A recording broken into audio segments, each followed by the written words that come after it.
That's you. Do your exposed bones rattle like a second greater pillow fight, instead of menacingly like a chainsaw being tossed down the stairs?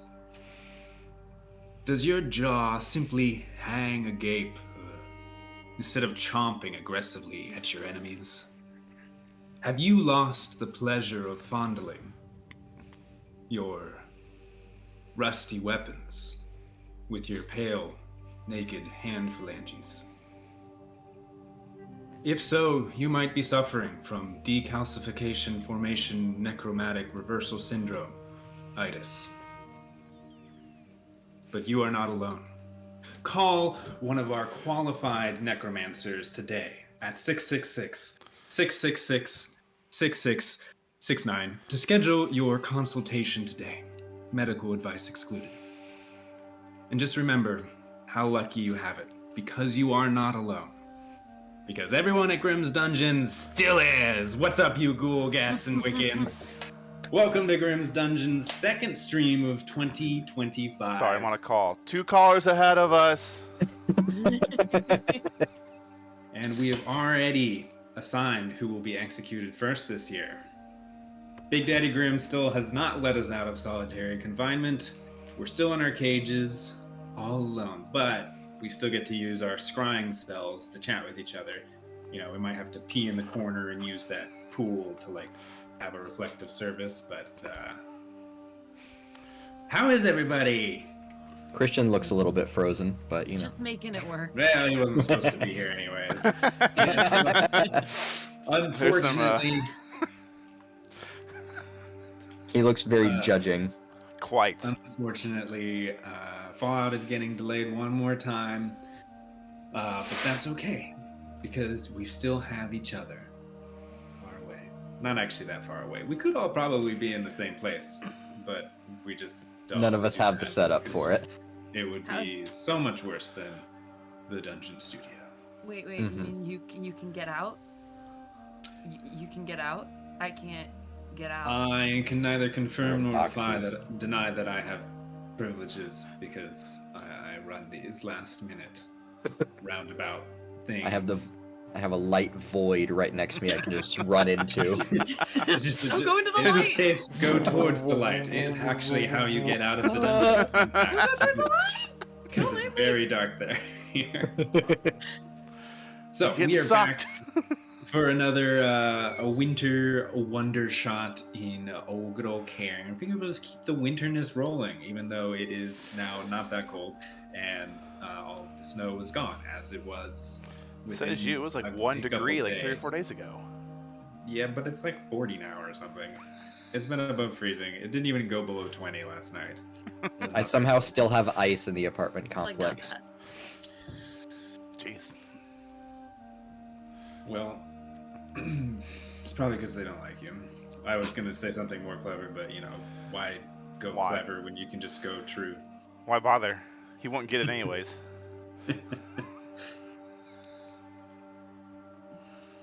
So everybody grab a brewski or a coffee, because it's only afternoon where we are. It's or the morning. whiskey in coffee. Yeah, or yeah, yeah, whatever it's you totally get just going. coffee. Definitely coffee. It is liquid power, not sponsored. It's just words. It's fine. It's just us. work. So, spirits, poltergeists, if you're out there, let us know you're here. Sit back and enjoy or participate in our Cairn adventure. If you haven't been here before, rules light, 1d20 roll low is how Cairn works. Brutal, with moments of magic, is how I describe it. That's not how they describe it. You guys ready for some more Cairn? Keen? Yeah. Let's go. Let's do it. Let's do it. Let's rock and roll. Do we already have music playing? See. Great. Keep it rolling. If music sounds weird, like the combat's lasting over like a very solemn scene, it's Brandon's fault. And I'm not afraid to say it, because it's not my fault. Thanks, champ. Appreciate you. All right, everybody. Lock in.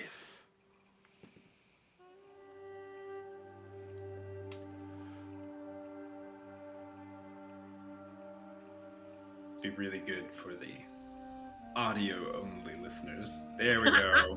Thank you. Thank you, Brandon. We've all pushed our fists together in an odd salute that has never been used before on the show. You were about to Yeah. die. We salute you. What do you want from me? I mean, okay, no. Blackness. Snowflakes whip across our vision before revealing an expansive landscape of snowy mountains painted with ice. In these tall, craggy mountains, nestled on a small plateau about midway up these massive slopes, the village of Winter's Peak hides from the elements. Steep cliffs flank the village to the north and south as it is hugged between these two massive mountains.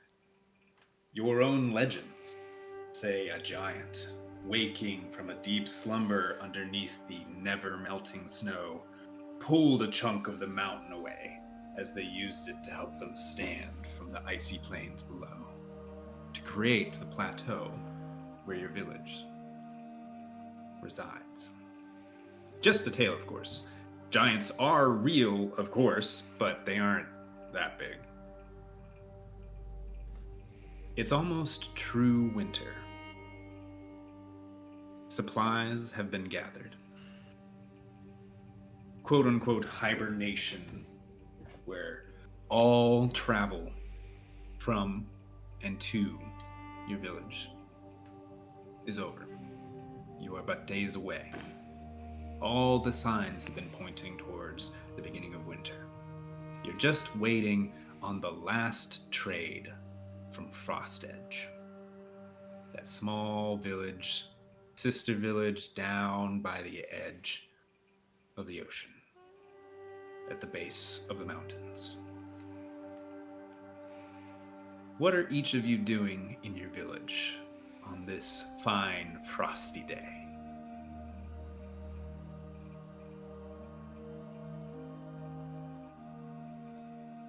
Sorry. Don't writing. everybody jump right in there. I was You know, writing I can notes. Keep vamping, I suppose, I was but writing I get tired. notes Yeah. before I answered. Oh boy, this is why we And usually do. I that's don't know right. if you're aware, but Everybody Grimm's Dungeon, I think they must be. I get up at 5:30 4 days a week, but everybody here must be a fucking night owl because Yeah. Jesus Christ, every time we get here at 12 p.m. to try to do a Everyone's show here. in the middle of the day, not that early, everybody just stares at me.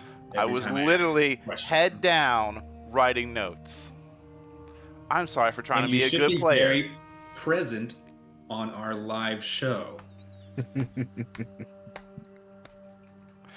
Well, since Brandon, you were the only one to speak up afterward, you should be the one to start off anyway. Okay. As the system dictates, I did have character rolled up by some incredible people this morning because I couldn't be bothered. And with that roll came a longbow and some interesting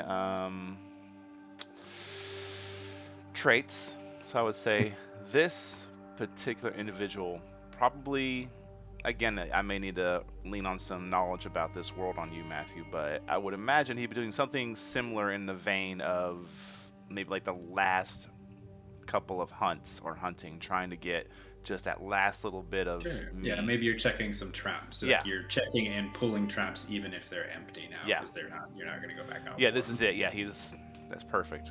Yeah. And what is their name and what, can you tell me anything about them? Absolutely. Their name is Gruwith. They usually just go by Gru. Kind of a scrawnier individual, carries a longbow that's probably a little too large for their frame, but they make it work. It's got this kind of longer, wavy hair, maybe like shoulder length. This just because of his time in the cold, hunting scars, he's got some scarred and pockmarked skin.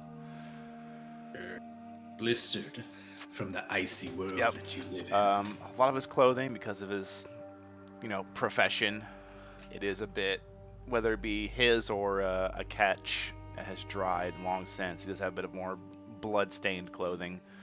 not like fresh and awful looking like a murder scene, but just months and months Yeah, of use. I think if you're probably you're actually probably you've traveled like a little bit of ways from the village, like down a couple, scaled down the mountain a little bit, where there might be some like cusps of trees and things, Yeah. and so you're pulling traps. And if there's any like gamer in there, you're like quickly Yeah. preparing. There them, was, and you're getting blood all over your clothes. I will say there was If you're one doing that. time he was probably pretty good at what he did, but he looks like he unfortunately was demoted from his role as maybe like a more skilled hunter, because he lost maybe a finger or two to a trap. So he can still make the bow work, but he's a bit repulsive because Pulling he's with always the like, thinking. yeah. He's always messing with it. He's like, you just gotta watch out or you Some lose this. muscle on your palms, just like Yeah, wriggles just hanging out. along. Yeah. But those that get to know him, no, he's just trying to make it, man. Trying to survive. Yeah. What's everybody else up to?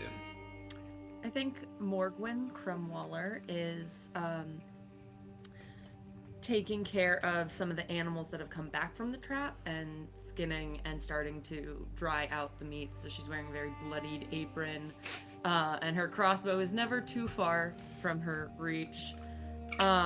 She stands at like 6'4" and is just built like a Greek god. She is fucking gorgeous and holds herself with that level of honor and esteem. Probably hates when my guy comes around with his weird hand, like, hey, look, it's looking better today. That's very good. I'm glad you're healing. And yes, she's just doing some like butchering work. Yeah, I think you're in. Prepping.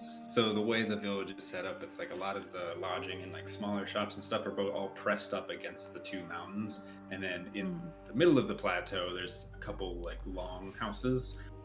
Those are more for like meetings, gatherings, and like communal spaces. And since everybody's here, like is going to be sharing like food throughout to ensure as many people's survival as possible. Like you're probably in one of these longhouse spaces, and like the preparation, just like you can see this tall, beautiful woman. Like you might have like a little less fur on because you're indoors with like these giant fireplaces around you. You just see a cleaver, boom, and then a splatter up against your like beautiful unpockmarked skin. Yeah. What about little Mo? Little Big Mo. Little bitty? Little Big Mo. Oh, little big. A little big. A little bit. Sure. Imris is probably just sitting over by a fire that he started. Got very just kind of bundled up clothing, makes him look very a little frumpy looking. He's got a kind of fur, like one of those big furry hats that you put on when it's really cold. And under you can just see the lack of hair that he has, as he is warming his hands over by the fire, watching everyone around him. God, to put the fire in the fireplace, Empress. This is just in the middle of the floor. You're gonna catch the place on fire. I made it safe, don't worry. At least put some stones around it. You have it in the fireplace. This very old man just wanders away and starts yelling at someone else. He's used to it. It's just like, it's safe, I promise. You're supposed to take the bones out. The bones Right. are supposed to come out, Morgwen. You're putting the bones back into the bunny. I He's am. like reaching his hands up right not- underneath your knife. Oh, wash your hand, Let me show you. sir. Let me help you find a nice seat by a nice fire. Yes, I'll show you where my favorite seat is. And he just Oh, wanders please off do. again. Yeah. And you I guys are don't follow used him. to. I do not follow You guys are used to old Joe. Old Joe. He just wanders around. You know, people quite aren't sure how he's still around. He doesn't. No one ever sees him eat. He just shows up a lot. Everybody thinks he lives in someone else's house, and there was Where like, you keep the I pimento thought old Joe cheese." stayed with you. I thought old Joe stayed with you. Yeah. And no one's ever quite sure. You know, it's Legend one of of Old those Joe. enigmatic. Where So does as he wanders out into the cold by himself, out of the long home, we see, I think, Gruth is returning with their haul of rabbits and probably a couple small game, not as big as you've had in the past. It's been He'll winding very down. very slowly like make sure he gets first into the eye line of Morgwyn. Like he's like 10 feet away, and he's like making sure he's in her line of sight. Hey. Hello. I got some things. Wonderful. You can add them to the pile. Okay. Very, very like meekly and cautiously, like extends his hand out like this way to place them, so he's not getting too close to her. I reach and take it from you. Unceremoniously goes in the stack of whatever I still have left to do. He's like messing with the traps and trying to get it opened again. Come on, you're not taking another one from me. Just open. Just thank you. Closes it closely. Emrys is gonna walk over and help make sure the traps are prepared and not ready to go off on the next person that touches them.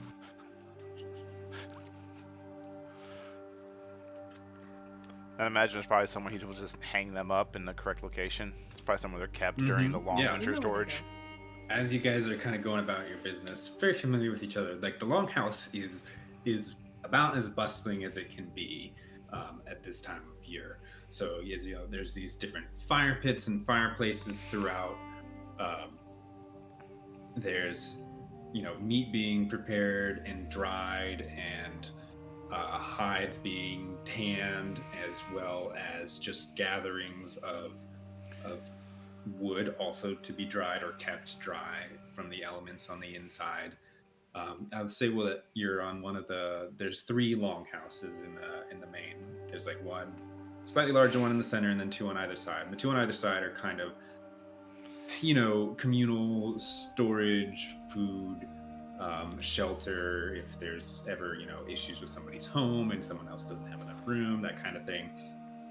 So like most of the village right now is here or traveling in and out of these places. So as you're just kind of fitting right in the machinations of winter's peak. And right about you're like working on the traps, and Emrys, after getting their fire, coaxing their fire a bit, they've been on fire duty to keep everything rolling, is coming over and helping you with the traps. You guys are like stacking up in the corner. You're basically preparing them to not be used for a long time, for the season, or at least very sparingly, because the opportunities to leave the village once true winter hits are rare. And about that time, there's a big gust of cold air as one of the doors swings way open, and you see this really large figure walk through, like massive, probably like 8 foot tall, like just sort of like fits through the door frame a little bit, because you don't want the doors to be too big here, because then it's just easier for it to lose temperature on the inside. And you guys all recognize Brorm, just one of the what you could call a gentle giant of the village. They raise a massive gloved hand over to Gruth and kind of like, apologies. And then they step over. It's one like not so great work and half a pinky. And then you see he does the exact same route to like kind of sidle into Morgan's sightline very trepidatiously for such a large guy. And then he like, Gwen. Hello. How can I help you? Good to see you. Well, and he kind of steps a little bit closer now that you've stopped swinging your cleaver around. I was packing the walls of my home, and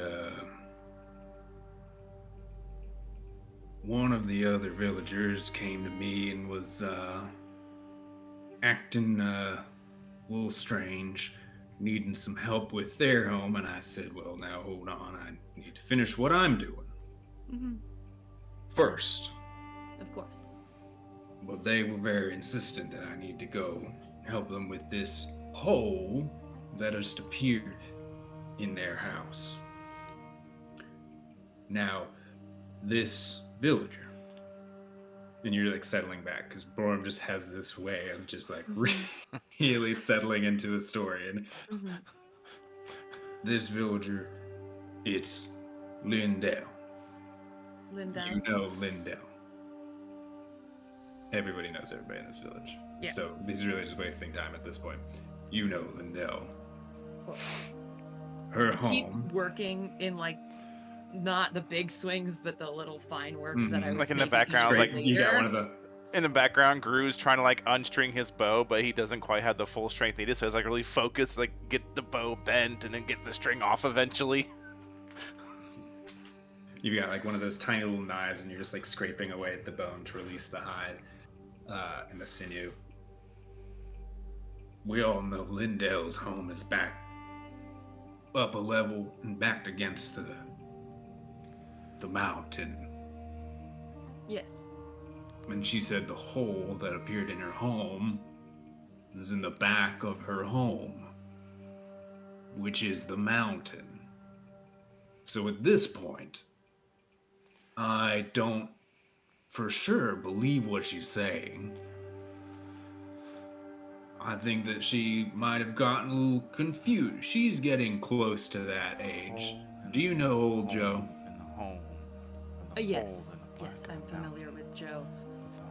Well, anyways, I did go and look at this, and there is a hole. But I still have to fix up my hole. So I stopped and said, well, I can't be in two places at once. Yes. So this hole is as if a cave has opened up into the mountain? Well, now I didn't investigate it too closely, more simply established that there was something to be fixed or I filled. can gather some people and we can... Well, yes, that is ultimately what I was coming for, and it might need another Yes. strong hand, and these strong hands, at least people tell me, are busy. Yes, you have a duty to take care of your own home first. You are Sure. more than welcome to do that. I Well- will find others to aid, and we will go. And he kind of like lingers, like his hands like kind of like tapping like awkwardly on the butcher table, and he's like, wonderful. You know, once the hole is fixed, or if you find other people to do that task, my home would also probably be finished at that point. And he looks at the giant stack of like hide and like dead carcasses that you still have to get through. Doesn't look like you have, we're getting to the end of the day. If you wanted to just check by, I would love to hear an update. And then he kind of got it. Love to hear an update from you. Of course. And then he just like walks. Right awkwardly then, back I get towards the door. bow unstrung. Ah, good for winter. All right then, let's get this hung up. I look around and I see Gruth, and I'm like, Gruth, I think I need your assistance. And he's got like the bow unstrung halfway on the Just wall. got it. For what? Something has occurred at Lindell's house, and we need to investigate and potentially repair. Looney Lindell? Now, that is not a very kind way to speak to others. Sorry. Yes, we should investigate and repair and help her prepare her house for winter. Get the Do string. you Grab need the string. Grab the string. assistance? Get the string. Grab it. Grabs. Okay, hook it in. Hook it in the eyelet. Hook. There you go. Okay. Alright, let's go. Grab like a little quiver of arrows and throw it on, and grab his longbow. Because he doesn't know what they're going to go do. He has no idea, so he just grabs what he always has.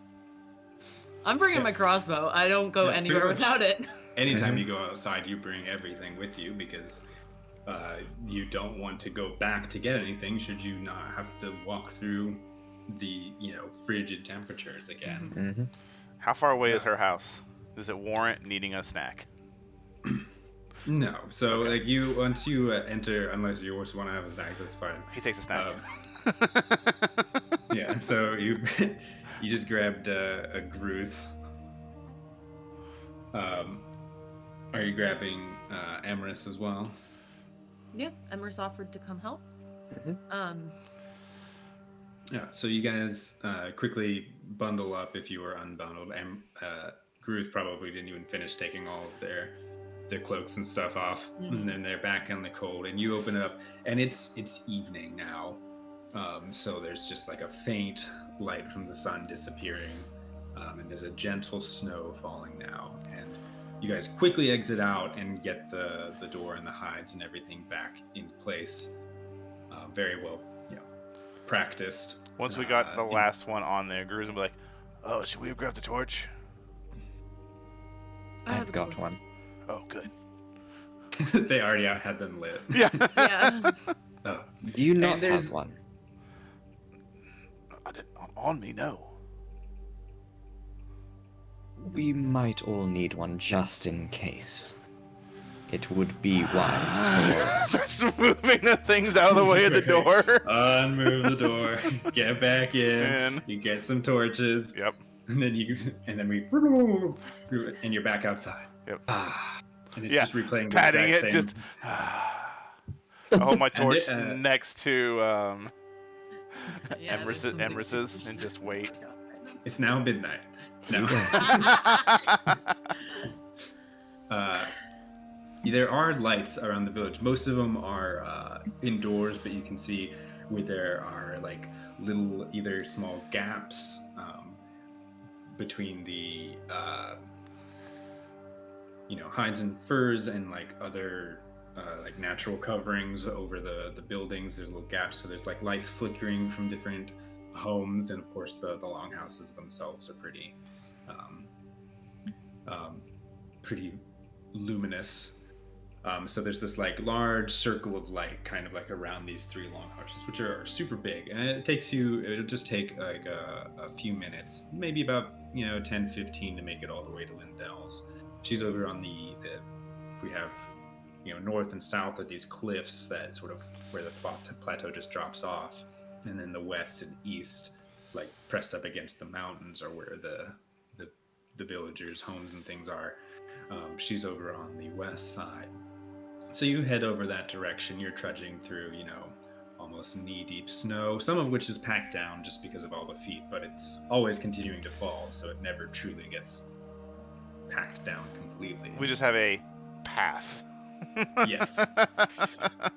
And you make it up, and you start, you're going up like the slopes, and you're up these little trails that sort of snake around each of the houses. Kind of like village, more like village streets, where it's up against the wall, so it's a little harder. The snow's a little bit thinner. And you make your way up a level to the next row of houses, and you're sort of scaling like along the circumference of the mountain a little bit, and you find Lindell's home, which indeed is like built up against like sort of a rock face. It's not like next to a cliff or anything, but it's pressed up against the stone of the mountain, and there's like a lot of snow heaped on top that's heaped down the sides that be there, because then it just insulates it even more. The difficulty is always keeping the doors clear. So as you approach, you do see that there is some light flickering from like little gaps,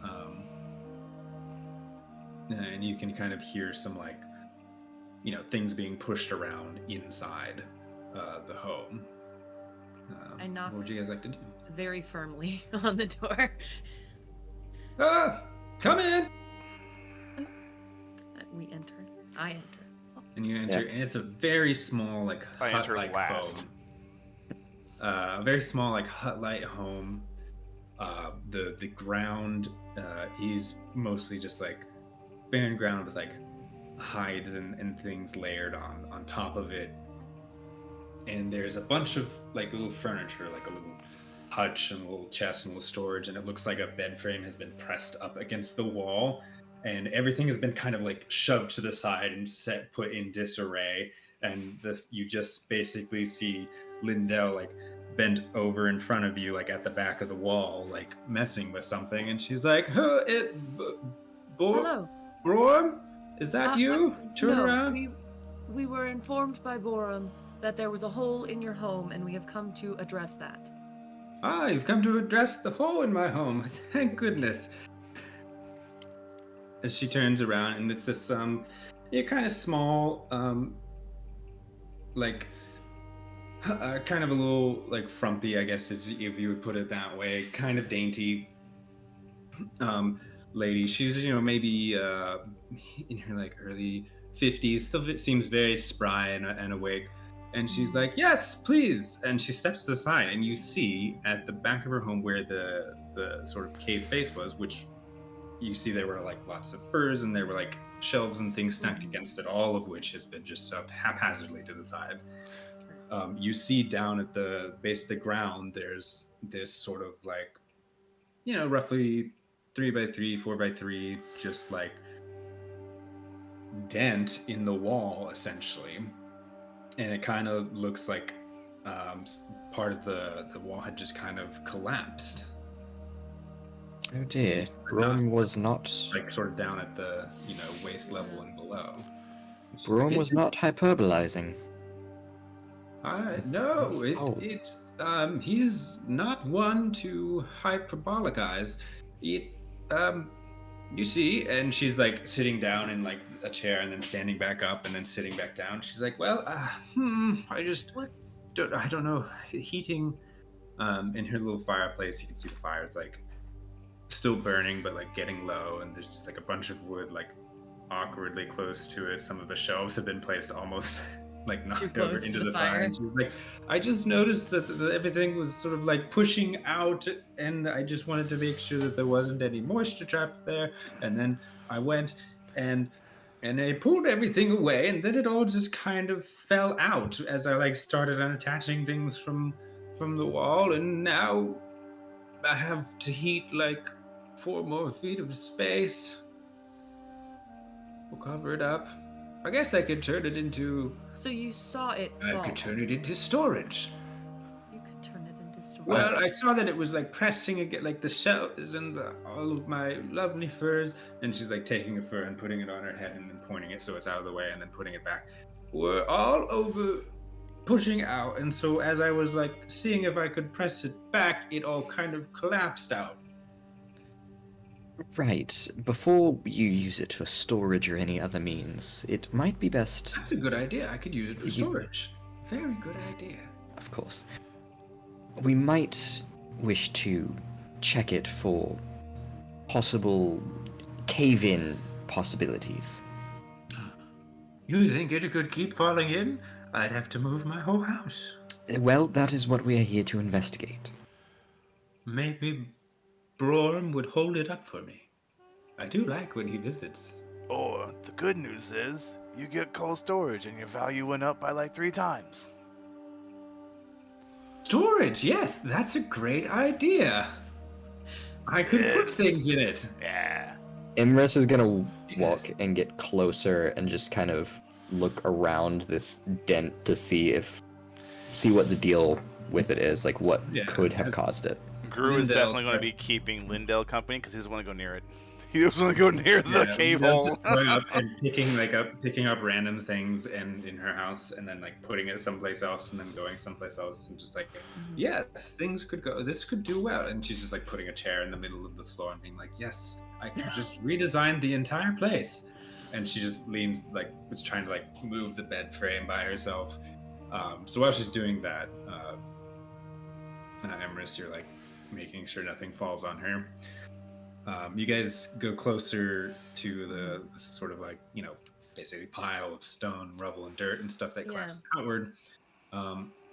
If you're getting in there and just kind of, like, poking around and, like, trying to move out some of the collapsed rubble, you see that it's dark, but if you pull out, you know, one of your torches, and you get down, sort of down on the ground, and you're, like, peering into it.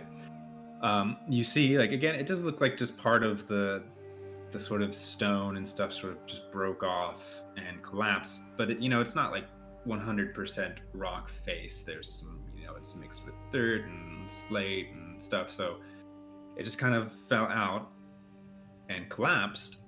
But you think at the very back it doesn't return to, like, rock. It looks like there's actually like a fist-sized hole, like, towards the back still, where something had, you know, where it had broken off. It looks like there's more beyond it. Okay. And the rubble had fallen into the house. Is it still in the Yeah, house? like it fell Looking into around? the house. Yeah.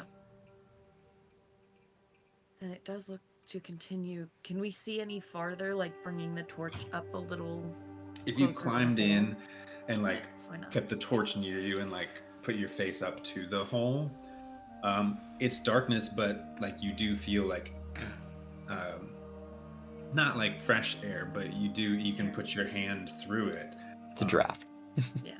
You put your hand through it, and it seems like there's something behind there. And if you like put your hand through it and stuff, like, parts of it, like, crumble and fall away a little bit. So it looks like you could just push through it into seemingly another cave, or at least another space inside the mountain.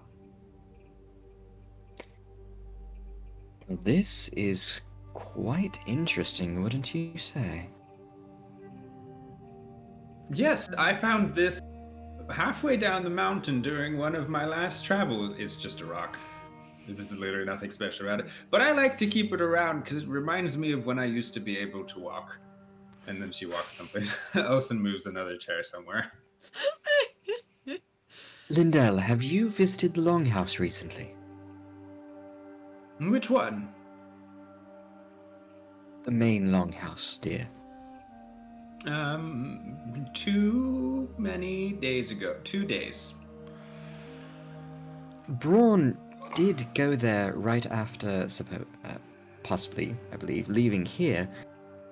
If you fancy him as much as you say, wouldn't you like to spend some time with him down at the Longhouse while we take care of this with your lovely home? Did he speak of me? She straight. Oh, very highly. Of course. Because he didn't seem to want to help me with my hole. He wanted someone else to help with my hole. And that's specifically why I tried to get him into my house. Well, you know, when you got 2 holes, but only 1 guy, you can only take care of 1 hole at a time. I mean, you know, so he's got to deal with the hole in his house, but he can't deal with, you know, he can't make sure his hole's taken care of while taking care of your hole, because you just got 1 giant hole here. Look at this thing. It's crazy. But, you know, maybe you could catch him there. Making a lot of sense. Yeah. I'll put on my good furs.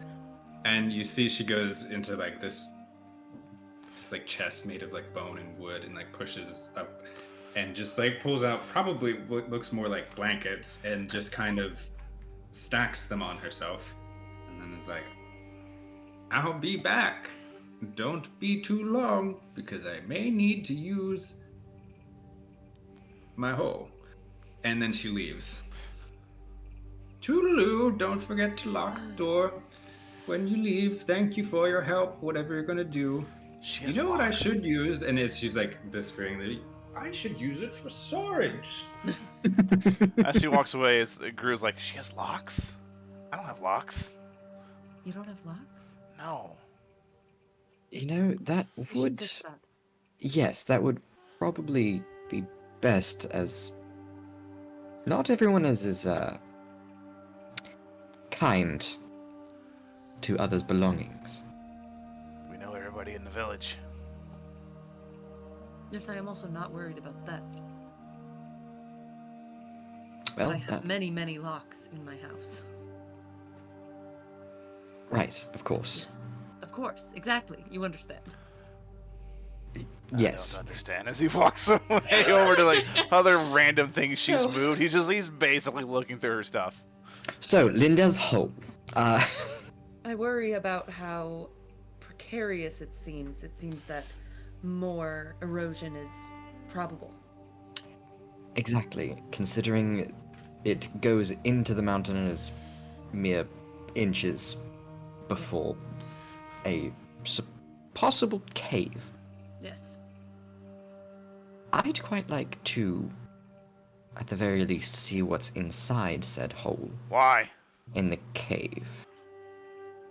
To ensure that nothing can come through, and whatever we do to repair Lindella's home doesn't get immediately taken care of by whatever would come through the cave. Yes. Have fun. You are involved in this. You have your We bow, looked at remember? it. Yeah, and I don't want to go in a scary hole. Well, Imrus is going to go over to the door and put just the chest that Lindell used for the furs and just drag it in front of the door. Seeing how scrawny Gru looks. As Morgwin said, you are part of this now. We are here to do a job, and we will do that. Now, More hands are better than none. Especially, well, not especially, but even if they don't have all of their appendages. Damn. Bro. That was rude, Emrys. No, he's right. Extremely rude. He's right. It was not meant to be a slight. A real hunter would have 10 fingers. How can you be a Oh. hunter with 9.5 fingers? It's just impossible. It's totally Can't do it. Shit. It's in the rule book. You just can't. It's in the rules, you guys. Less than 10, no hunting. Imrus is going to go over to the rubble and begin to carefully move it away. As you're like careful, like it falls away so easily, like within just a moment, like you're able to like push through enough to like sort of crawl through. And what you're seeing, like as you all sort of press forward and bring your torches and crawl in, is it's actually you're coming into the side of basically like a tunnel that's kind of curving through the mountain. And as you're looking around, it doesn't look natural. It looks like it was carved. You guys are familiar with whether you have homes that were carved into the mountain as well or stuff, but it looks like it was done by tools. Not necessarily recent, but it is also, a very clear tunnel. There's not a whole lot of debris or dust around necessarily outside of, the normal amount of debris you find inside a tunnel in a mountain. Very dusty. It Should looks be like, expected. so you're coming into the side of it, so there's, it goes off to the left and to the right. And to the left, it looks like it kind of curves and keeps heading towards the edge of the village, where it would continue, like in the mountain, like away from the village. And the right side, just based on where Lindell's house is where it would curve and kind of follow the circumference that's close to some of the villagers' homes, just like it is with Lindell's. Well, as I said, it's probably best we make sure that nothing is occupying these tunnels that could frighten or worse, No, this do is something exceptionally bad. Exactly. I vote we go towards the side that is closer to the others' homes. This looks far too man-made to be Intentional, yes. intentional, yes. I'm afraid that it is done by someone else here in the village. As old as it may look, it's still possible. Lindell... Does it look like it's older than Lindell? Like the cave? Oh yeah. Okay. Yeah. Either way. Easily as old as the village itself. Okay. Either way, this was intentional. And it's possible it was done by someone else here. And I'd like to find out who.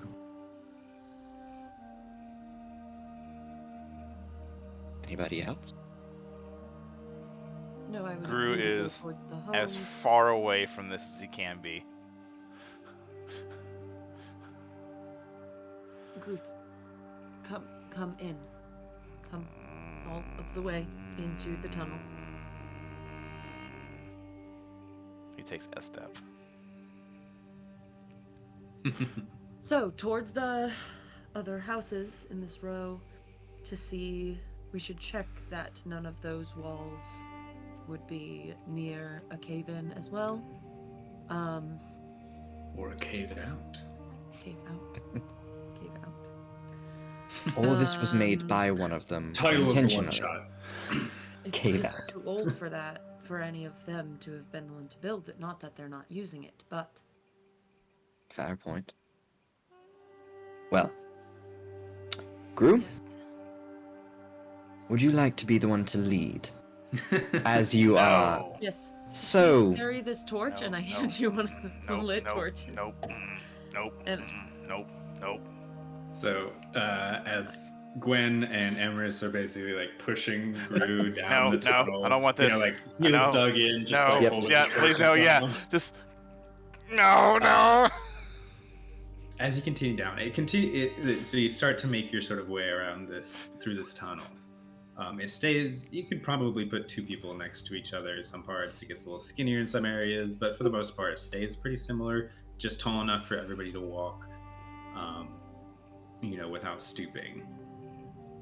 You walk for just a few minutes because there's houses sort of stacked up all around here, and then up ahead on the wall, you see on the side that would be the outer side of the mountain, you see it looks like a bunch of like furs and things tacked on just like it would for a door, and you think further ahead it starts to curve further around towards the other side of the village, that would be up to the north side. Right. You think you see like another patch of fur and stuff, but you'd have to get closer. Okay. the furs look like they've been here a while, or are they... I mean, they look old, They- as old and musty, but they don't look dilapidated in any way, as in Okay. they're not obviously from when the village originated, because they would just be dust at that point. course.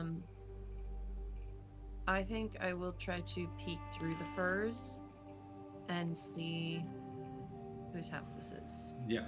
So if you're like slowly peeling back these furs and like unpacking them and things, and you're greeted with basically a wall of wood. Okay. Imris has a drill with him. No. And I assume this is kind of like the old school kind of drill where it's like you put it on and you just have that hand crank that you just spin. Sure, yeah. Yep. Manual drill. Yeah. As it's just a plank of wood, Imris will take out of like a side bag. I have this with me. It should be able What are to. you doing? Oh, perfect. I brought mine as well. Just knock. Knock on a solid piece of wood that's not a door. Yes, They can't exactly open it to let us in. but they can hear us. We can find out who it is without damaging their stuff. Sure, Gru. Why don't you? You are welcome to knock. Sorry, can't knock. Bad hand. You have two hands, my Yeah, friend. knock it. This one's holding the torch. Sorry. Okay, Imris will take the torch. I don't let go. I knock. As you And raise it's like a very firm knock. right as you raise your hand and you thump your beautiful but mighty fist into this The whole wood, wall comes down. all of you very muffled, not from in the cave, but from outside somewhere, hear a scream.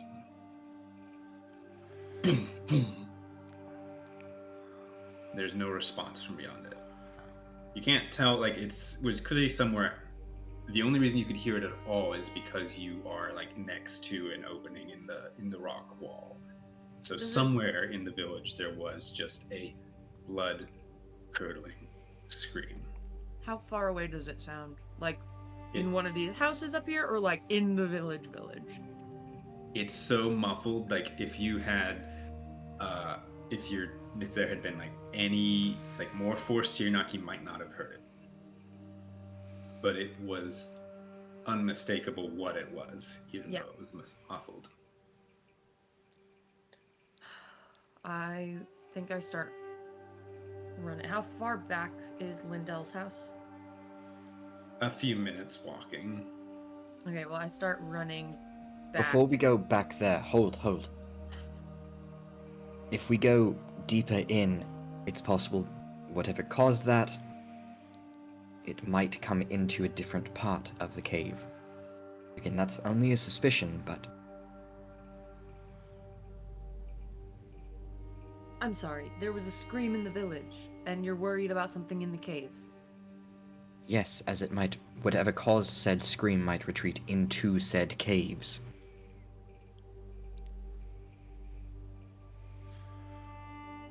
That's fine, then it's away from the people.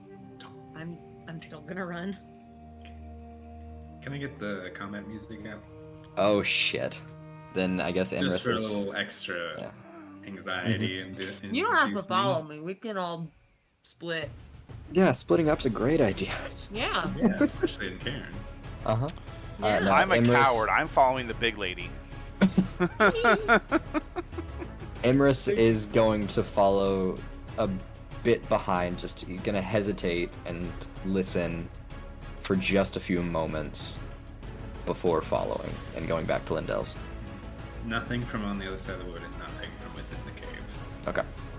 So we see Gwen and Emrys sprinting as fast as well as they can sprint, running back the cave to the cave where you came from, holding a torch between the two of them, and then Emrys pausing for a second, hearing nothing, hearing another scream, and then quickly following after them. You guys crawl through Lindell's hole and exit her door, and making sure to tack everything as best as you can, maybe a little haphazardly. Yeah. And from up on this second level, you know, with all of the structures, you don't have a clear line of sight towards like the center of the village. But as you're like making your way down the trail as quickly as you can see from the lodges, there's like a handful of people with torches, like exiting the lodges towards the north side, towards the north cliff. And then you're just getting glimpses of these people like exiting out and like, you know, waving their torches around. And you get down into the level, into the sort of onto the plateau, and now you can see clearly. There's a few people making their way. They're almost basically at this figure who is over by, closer towards the northern cliff side. You guys just recognize a woman from the village. They're making their way towards her, and she's down on her knees. It is, at this point in time, like fully dusk. So you are looking at this, you know, black expanse with some glow from the longhouses and then these red fire torches leading towards this figure. And up above in the sky, there's just the faintest glimmer of this blue and green shimmering light. The aurora that you've seen several times in the last few weeks. It's one of those signs that happen towards the arrival of true winter. always at this time of year. So there's this beautiful, like, just sort of coalescing to be like this inchoate form of light playing in the sky beneath this very dark scene as they walk towards this woman who is down on her knees, and she's like, you just see her forearms in the snow, like pulling towards her. What would you all like to do? Imris is going to run towards her and get close and grab a bit of his cloak or whatever fur he's got and kind of wrap around her. My dear, are you all right? You run towards her. You're getting there just as like this small herd of like other villagers is getting there too. So you throw your cloak over her, and she is like shaking, and you can see that in the ground she is basically like clawed these gouges in the earth. She's like gotten into the ice and stuff underneath the snow. You recognize her as Ylmir. She is, just one of the villagers. She's got this sort of like toasty brown hair that you can't really see because she's covered and bundled up right now. But you know that she has a son, like a kid, like 3, 4, 5. You're not quite really sure, but young. And she's clawing the earth, and as she doesn't even acknowledge that the cloak fell on her. Darling, what happened? She like is pulling, like basically her hands are clawed close to her, and she just starts to like shake for a second, like rock back and forth, like not like trying to hold the cloak, not acknowledging you, like almost pushing herself against you in a way. I'm gonna be a leader in the town if there's one around, or someone trusted, and just asking them what happened, what occurred here. You see kind of like it's kind of an informal council. There's like a council, and there's elders, and they all kind of work together, communally. You probably actually might be on the council yourself, or at least in line. People are like, come to you. People go to the people who help people. Yeah. But you see a frosty-looking gentleman standing in the herd. He's like stopped just a few feet away since Emmer's got there first, and so you just kind of make eye contact with him, and he's giving you the like, I don't know what's going on nod, but we're here. And the lady here, she said,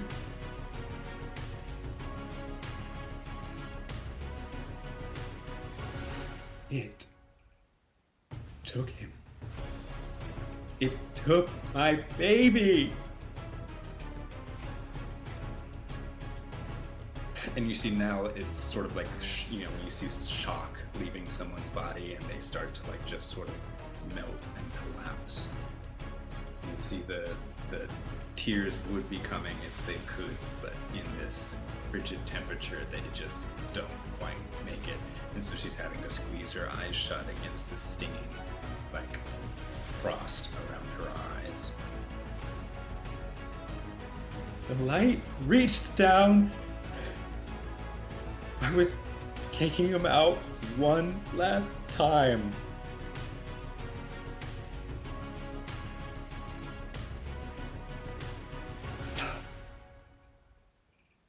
How old is her son? 3 to 5. You're not quite sure, but young. And he's not anywhere to be seen. Mm-hmm.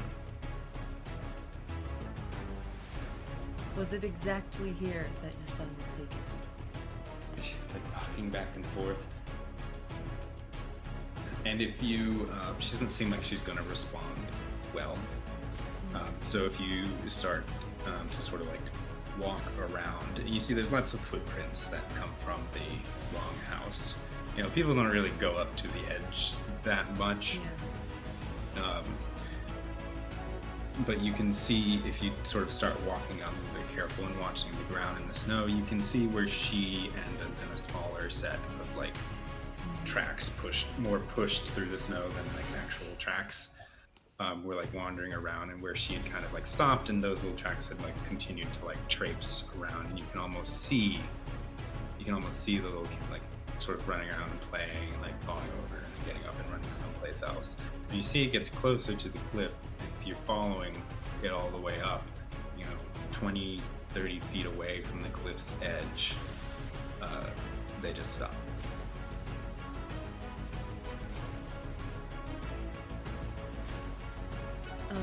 In that spot, I think I want to drill or dig down. Sure. You break away It doesn't make sense for him to have been beamed up, but I think like he could have fallen or been taken through into a cave beneath. Yeah, you sort of Is that my suspicion? scoop off the first layer of snow, and like at this point, it's you. Maybe Groot has followed with a torch, so there's this sort of red light that's playing against, but like outside this pool of like warm light, all of the snow is just covered in this sort of eerie blue-green shimmer. And you scoop off the top layer of snow, and it's just ice underneath. You can see where his footwear boots had like crunched into the ice. Maybe take your drill and just like hurriedly like chip or even like batter away at the ice. It's just frosty, icy ground. Layers of ice. There's no breakage anywhere. And if I look into the cliff, do I see any maybe recent erosion, breakaways? At this point in the night, your light doesn't travel far enough. Using the lights that are coming from like the fire from inside any of the homes, so you can basically just make outlines of the mountain and the structures.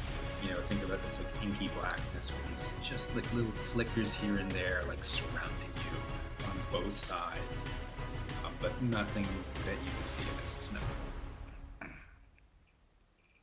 snow. Okay, I think I'm gonna return to the gentleman council member. I think it would ease people's fears if we told them to stay inside for the night and return to their business in the morning. He takes a deep breath, and there's a big exhale of this like icy, frosty breath. Yeah, I'll get some people together and make some rounds. Let's get her inside. Yes. We'll keep her in the longhouse tonight. It's probably best that the majority of the people stay in groups, not alone. I suppose, Emrys. We don't want something gonna be like this difficult. happening again. It's going to be difficult to move that many people The boy out was of not their alone. homes and the night. That could create more dangers, especially as the temperatures are dropping. Anyone inside. So you say this is going to be one of the coldest nights tonight before true winter hits. Larger groups means more body heat to share. Yes, but it's going to each of the individual homes and getting people to move. That's the issue logistically, Emrys. Right. He looks at Glenn. He's like, this guy. We will not I be appreciate the taking thought, people but I don't out think of their it's- houses. If they Gru has choose just to- slowly moved his way out of sight by hiding behind Emrys, just carefully moving. That might be something we could do later, but not tonight. And also, we don't know what happened until she... Fuck. Yeah. We could do What did you see out there, Gwen? Nothing. Those footprints disappeared. Did they fall? Nothing to fall into.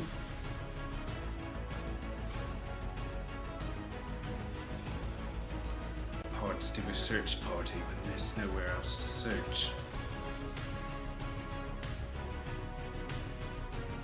Get her inside. Get her inside. Get everyone inside. We'll do a round to send the warnings along with the temperature call. If he's out there in the cold, he won't last the night. Emrys. If anybody's out there in the Ruth. cold, they won't last the night. And he Yep, sort of continue turns and with like just a little more. barks a couple orders to just the random villagers who came out too. And you can see they quickly start making their way to like the east and west sides, sort of calling out information to the homes as they get closer to them. Can someone tell Lindell to stay with Roram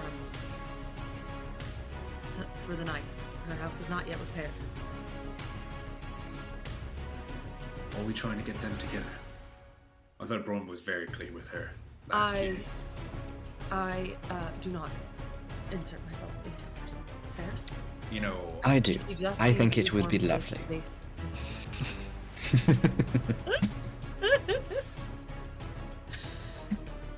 Lindell is still in the longhouse. I'll tell her to stay here. I'll make sure she's Yeah. fine. That would be fine. Are you planning to go search for him? I have a few more places I'd like to look, yes, before we... Okay. Stay warm. And he heads back towards the long house. Are Emrys or a group? Do you guys want to take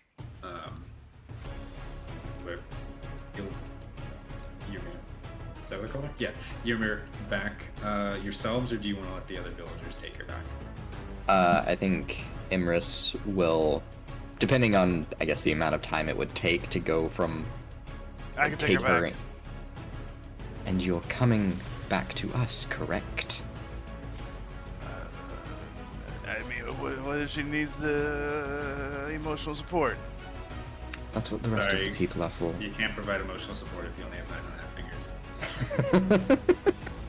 In the rules. Damn. It's very rules light, but it's oddly specific about Oddly specific on what you can and cannot do with 9.5 fingers. Losing like just You that can investigate holes with 9.5 really fingers, I guess, mercy. huh? And let's Imrys is just gonna grab his long bow and take it. It's on my neck. It's on my back. Get out. Just lift it over. If you want this, then you'll have to come and find us back at Lindell's, won't you? And he just begrudgingly turns to take her back to the long cabin. Then he will be very begrudgingly head back to Lindell's place. We'll actually be by the cliff and I give directions to the cliffs near where the boy went missing. So you guys head over towards the end of the boy's footprints. Gru, you take Ymir, start walking her back. She just kind of follows like your guidance of like getting up and walking. She's just still shaking. And you take her back to the longhouse. Go ahead and put us back at the general. Give us some nice music. I'll make sure, like, he's a coward, but he's also, you know, he's lived a life, so he'll make sure that she's at least close, but not too close to the fire. She's covered up, and talk with another villager, make sure she gets some kind of food in her eventually. Yeah, so you walk in, you grab another villager and get them to sort of get her some food. So they wander away, and you're like settling. So the first like little kerfuffle of like getting people to not bother her. Mm-hmm. You get people away, and you sit her down, and you've still got. You take off Emrys's cloak from her, and you get her one of the lodges, like sort of blankets or just standby furs and stuff. And so you're like packing her around it, and she's just staring into the fire. And after you kind of like tuck her in, you turn to leave, and she reaches out really quickly. The blanket falls off her, and she grabs your elbow, and she's looking at you. How are you gonna get him back? I have to Uh, go out there. no, you I don't. have to go out there. No, you Find don't. him. Nope. We're on it. We're gonna make sure he gets found. You gotta stay warm so he has a mom to come home to.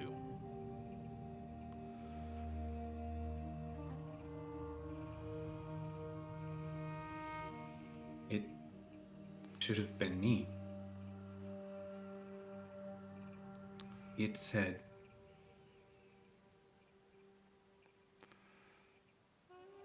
there must be more.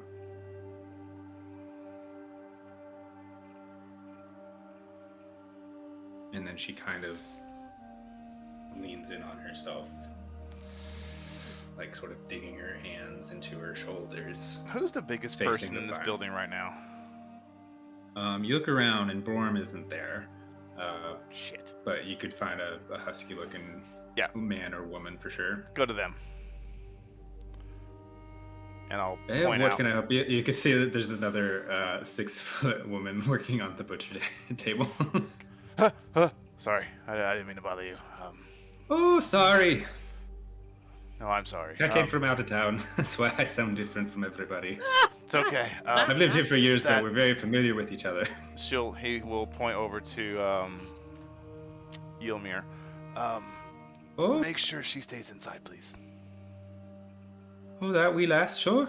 Yeah. Be happy to. Thanks. She's Yes, yes. she's the one whose kid got lost. Her kid got lost. Bam! Oh, you got it. Donk. But you see that she's keeping her like side eye on the. He like lady looks who at one of his has not fingers, make sure they're all still there. He'll head out. Keep good track of those. I've only got 9.5. All right, so you exit outside, and you can see the torch that Emerson and Gwen have. Before I head out, was there like a place where people would put like community use like walking sticks or things like that? Yeah, you could definitely find like a branch or a long stick or something like that. I Sure. snag one up. Okay. And before I head out, I'm gonna fashion the torch to it, so if I need to like jam the torch into something and free my hands up for my longbow, I can. Yeah, you can definitely do that. All right. You do get outside first and finish closing the door, and then you have to go back in. Yeah. It's fine. This is then go standard. back This is standard practice for Finish him. it, Yeah. He's Yeah, definitely an always- after fact kind of guy. Like, all right, I got everything I need. Always- Where's my bow? Gru always forgets something. Always. You hear someone mutter on the inside. 100%. He remembers then that Emrys is the one who has his bow.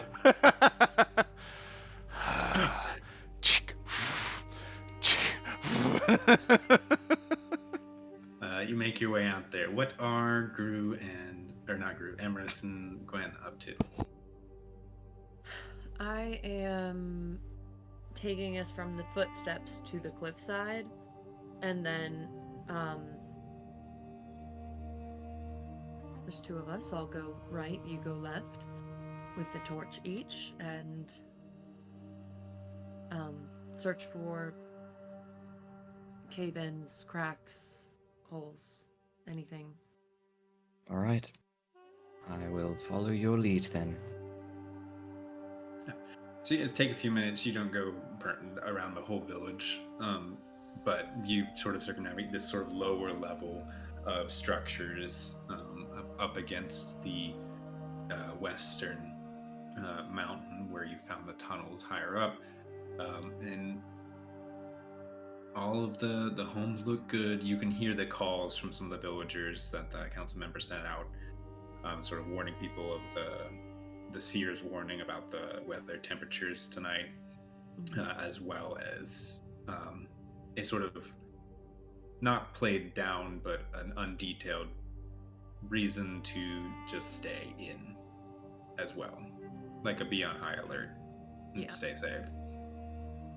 As you're doing this, I mean, you get these people have to yell too. That's why he sends out multiple, just because everybody's calls just kind of like die in the air in this sort of big empty plateau space between the mountains, with all the snow dampening the noise, which has just continued to gently fall throughout all this.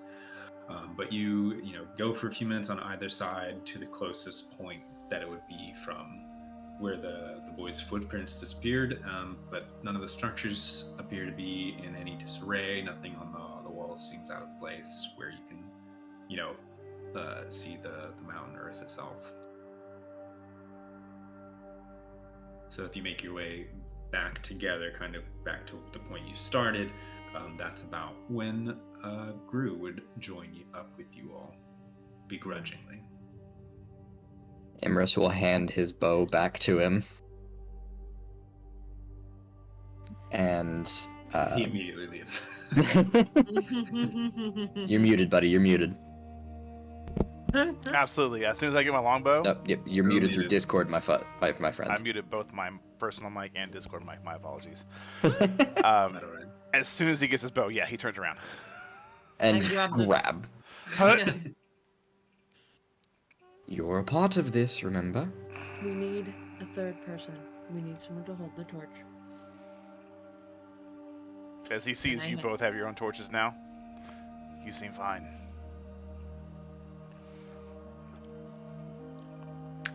Do you want to be the one that is responsible for not finding that poor woman's child?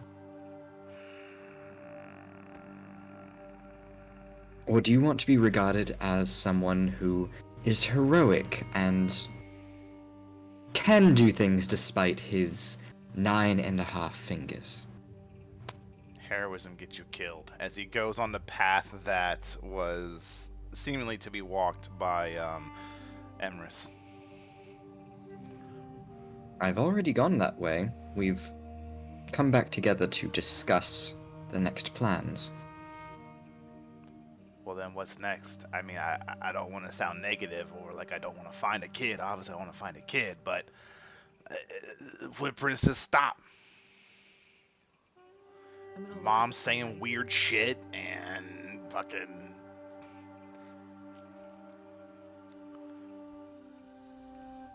Out of the darkness, hey, Lindell looms out at you. I heard, if he's leaving, I heard you were looking for a third. Can I help? Lindell, dear, no. Where's Braum? You were meant to Brorm? stay in the longhouse.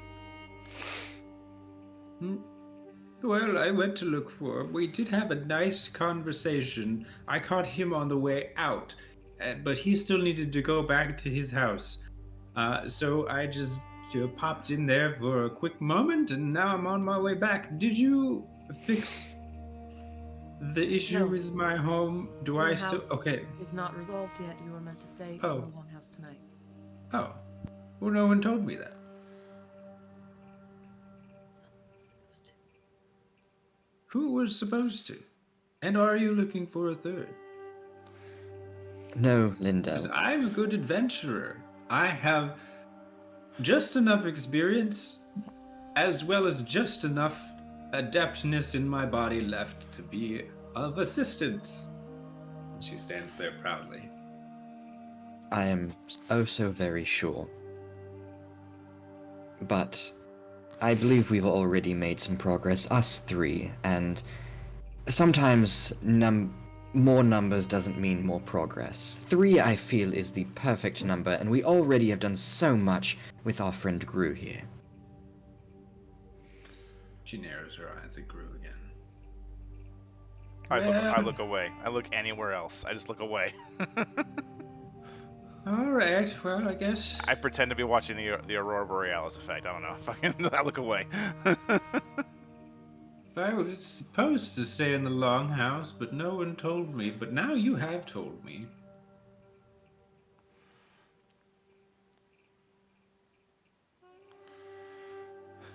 So I should go to the longhouse. Yes, Lindell, you should. Yeah. And who was it that said that they would tell her I think you told the council Council. member. Mm-hmm. And if you can find council member James. Everyone with such interesting names as Imris and Morgwin. I was waiting for it. I was like, it's I'm not gonna pronounced give it to you. James. James. Oh, It is nice. spelled Jameis. horrendously annoying. Yes. Yes, Jameis. He's not in the. I saw him. He was making his way back up to the village over here. Oh, wonderful. Okay, never mind. So I will Ignore not that. talk to him. Do not talk to him. Go to the longhouse. Stay inside. Okay. You know what? I have something very important that I need you to do, Miss Lindell. Is it to store something in my new hole? Because that's what I think I should do with it. You do not have a new home yet, and I'm not sure if you will have a new one. A repaired one, possibly, but... You know, there's someone else I think that you should go and... talk to. This is not the No, time. right? How else She's do you right. think This we're is going not to... the time. You know what? She's right. How dare you? And she leaves, gets back to the longhouse. Perfect. I give up. I'm done. Exactly what I wanted. The basis of all improv, no. Only with Morgan. Of course. A different character would have said, "Are you fucking kidding me?" Okay. Okay. So, All right. So, you do know now that Giannis did not pass along your message as he said he was going to, and he was heading towards the side that you guys are on, the west side. What would you all like to do?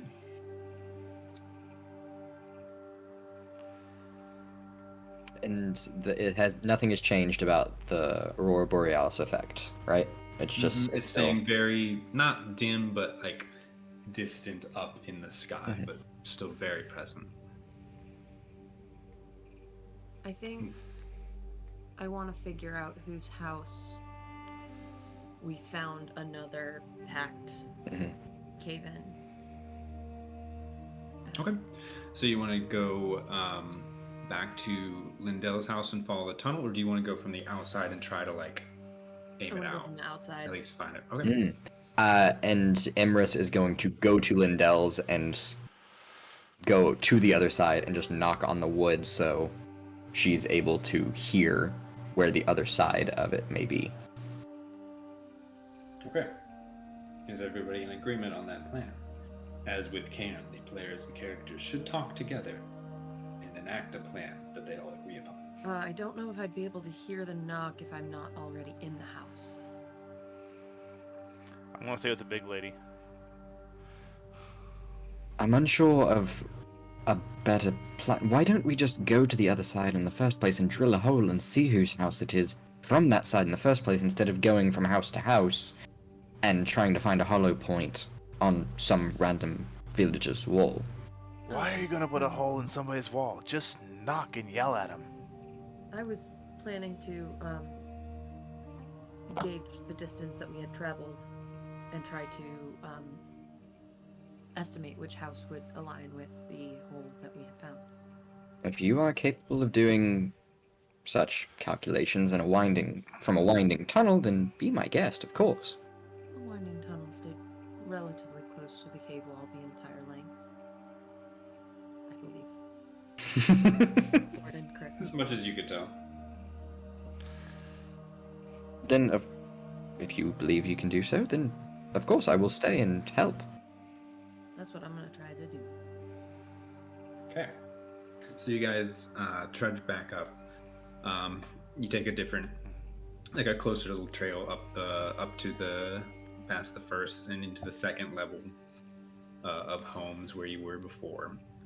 So you're more on the sort of the northern side, not all the way around, curving where it's the village is hugging this mountain. As you're going, you just kind of, do your best to gauge. Like, you're not going to be able to like single out a particular house. But as you're getting closer, moving out of the first level into the second level, you do spot the council member, the guy, and he's walking very quickly and up along the second level, and then he sort of disappears among a couple structures. And you think, your best guess is that up on the second level in this area, one of the ones pressed against the wall would be what it is in the general area. So you kind of have arrived there. There's about 3 that you could say would be possible. There's 1, and then there's 2 more like further down that you think could be possible. It's hard to say because you were inside a tunnel, so Yeah.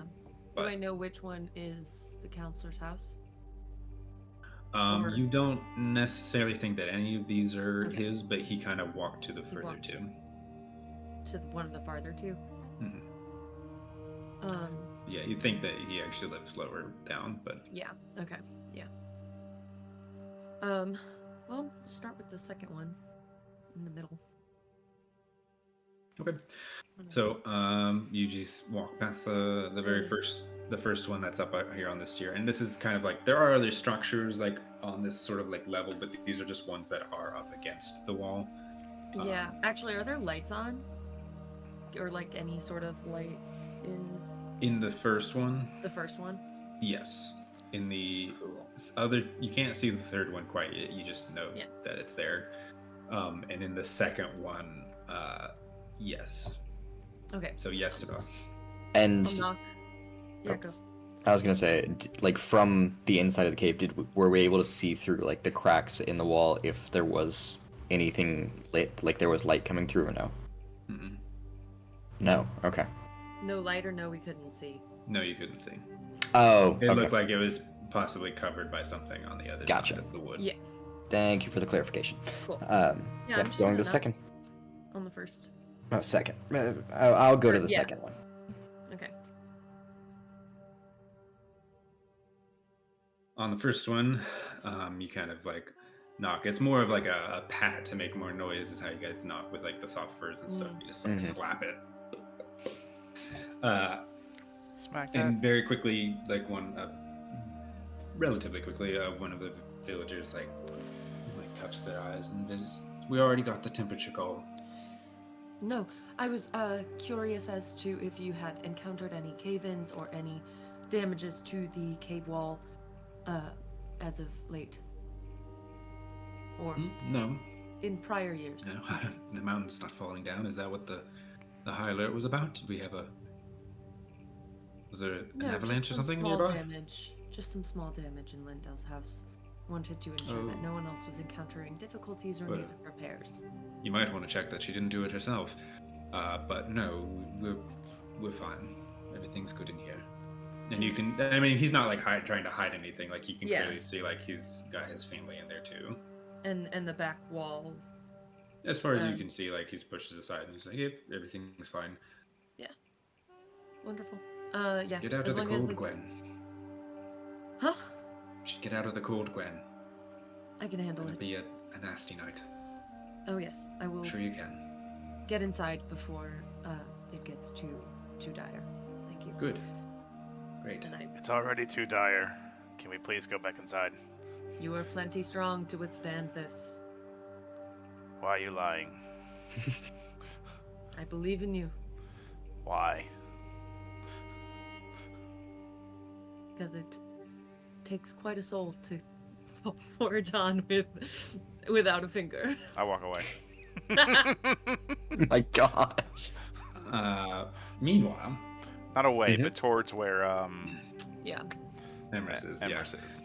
But meanwhile, while you guys were doing that, Emrys, you trudged on a little bit further to where the other two that are at least pressed up against the mountain are.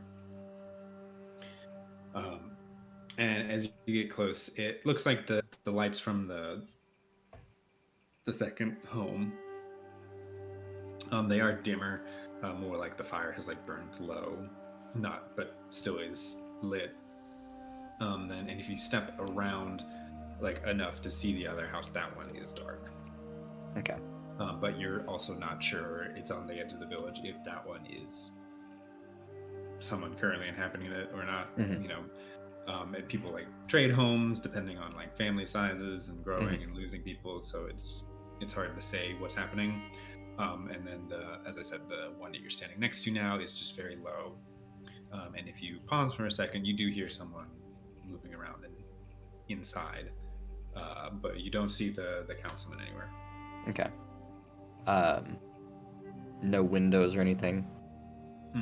Windows are a commodity, so they are very rare because of heat. I think Imrus isn't going to walk up and knock. He's going to approach and just listen at the door for a moment to see what he can hear. Sure. So as you're listening, you know, it's very muffled just because of the type of habitats you guys make, but you hear someone, it sounds like they're moving, like scraping wood and things like that. Like possibly like moving furniture or, but I mean, they could also just be moving firewood. Right. I'm going to wait for the other two to come over and explain my paranoia as to just...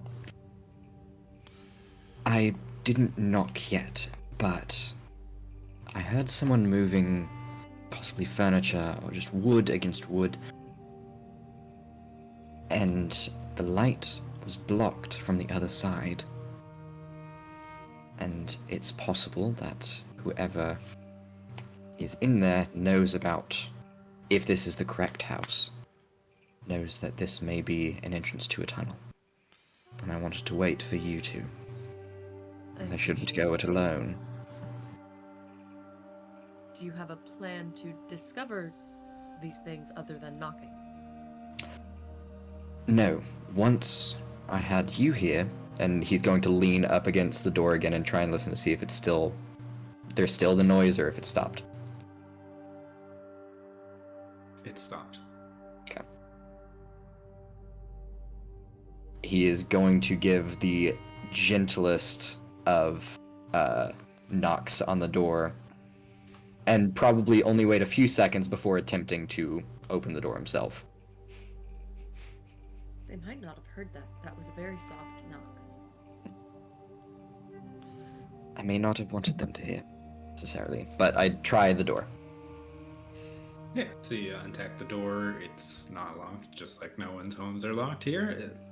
And you open it up, and it's a pretty typical, like, home structure. There's a place for a fire. There's a table with a couple chairs, chest, bed, and some like big shelves built up against the back wall and one of the side walls. But nobody inside. Nobody's inside. He's going to walk in and investigate the bookshelves and just look around and see marks on the ground where it may have been moved. You can see there are some marks on the ground where things have been shifted around. Just as I thought. They couldn't have gotten too terribly far. Let's move them out of the way. Please, you are the strongest among us. Move them kind of in the same way that the movement on the ground indicates. Sure. And they're not, as he's starting to like, wrestle with the shelvings, there's not like a hinge or anything. You just kind of like pull it away from the wall. It's built very flush up with the back of the home. And then you see what is pretty typical of homes, which is, slatting of like various like wood and furs and things that, continue to insulate it.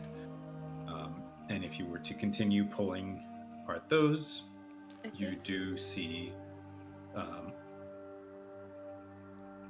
that there is a layer of furs and things underneath, more flush, tacked against the stone wall of the mountain itself. So there's not an opening. Not behind the it? hole? No, Oh. there is furs Yeah, and yeah. stuff covering something Okay. against the Right. stone wall itself. Okay, got it. If we get down to that wood, if I knock on it, can I hear like the difference between like knocking on like a solid block and like having space behind it? You know what I mean? Does that make sense? Is that a thing? Yes, Yes, there's not that that is. much wood. It's more like structural, just to keep all the furs and stuff, like give it something to tack onto other than stone. Sure. It's not Yeah, like yeah. actual like slats of wood. Okay. Mhm. Okay. Well.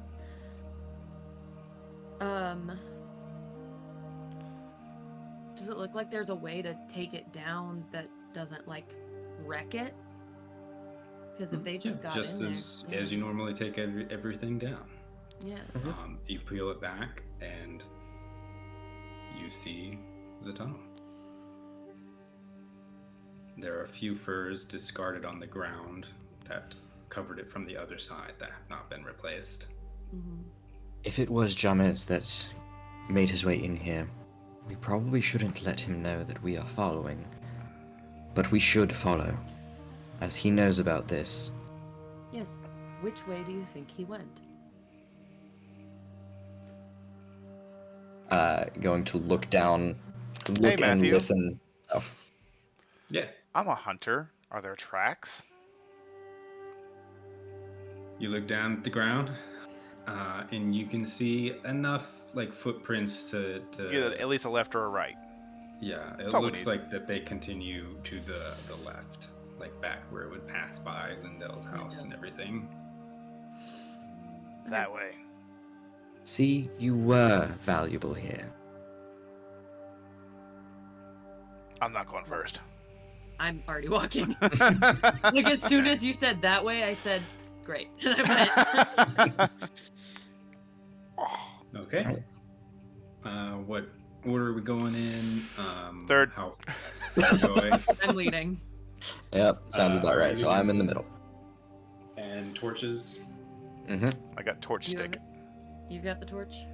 I mean, there's Sure. 3 torches amongst us, so I have my each of torch us have stick. one. I guess. Yeah. We all have a torch. Mm-hmm. Okay. So you start making your way back, and at this point, like you can sort of recognize the tunnel a little bit. Right next to you pass like very immediately another or sorry, not immediately. Within a few minutes you pass the hole that was Lindell's. Mm-hmm. Undisturbed. Looks exactly as you all left it. Okay.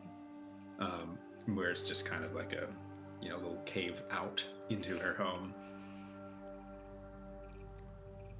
And then if you continue traveling past that, the tunnel kind of curves further, like more going into the mountain versus like staying like towards the outside, quote unquote, of the mountain's edge, and it deepens, that decline down slightly, so that you are heading deeper and further into the mountain itself. Is it a steep enough incline that it would be wise to tie up ropes and stuff? And Just enough to notice like you're walking down a slope. cool. That's great. This is good because the child went missing at a lower altitude, and we are now headed to a lower altitude. And she's like talking all of this out loud. Thank you for this valuable information. This is perfect. I definitely needed the explanation. I didn't know you were so smart. Thank you. I think. I let 5 more feet pass. Within a few more minutes of following this down, you see up ahead, like it flattens out a little bit, and the tunnel widens and then stops as it meets a huge hall of ornate stone, pillars markings on the wall, but it is completely unlit.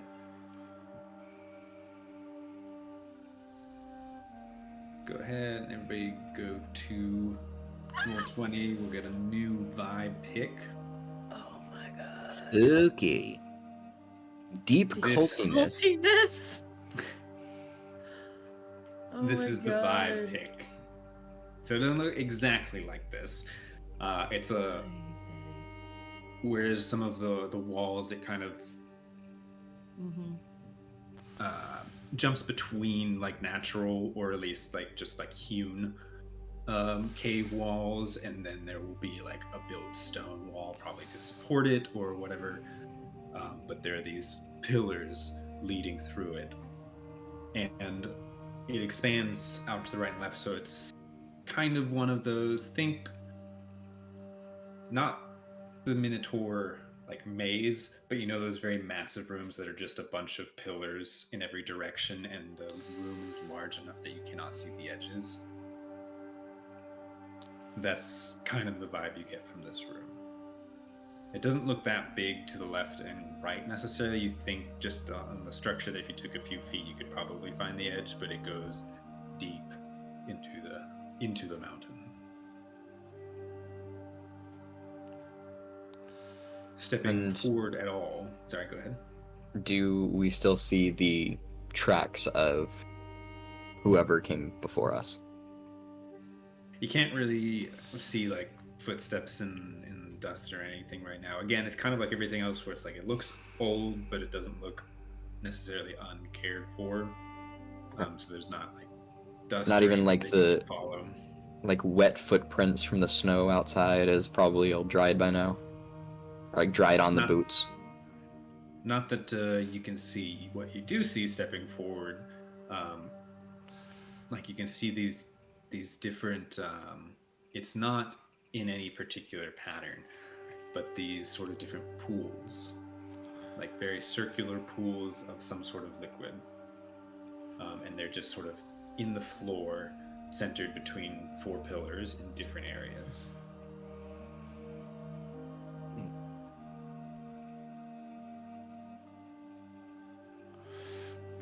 I think Marissa's gonna just go to whichever closest pool there is and take a look at what the liquid is, just to see if it's water, if it's more viscous, color.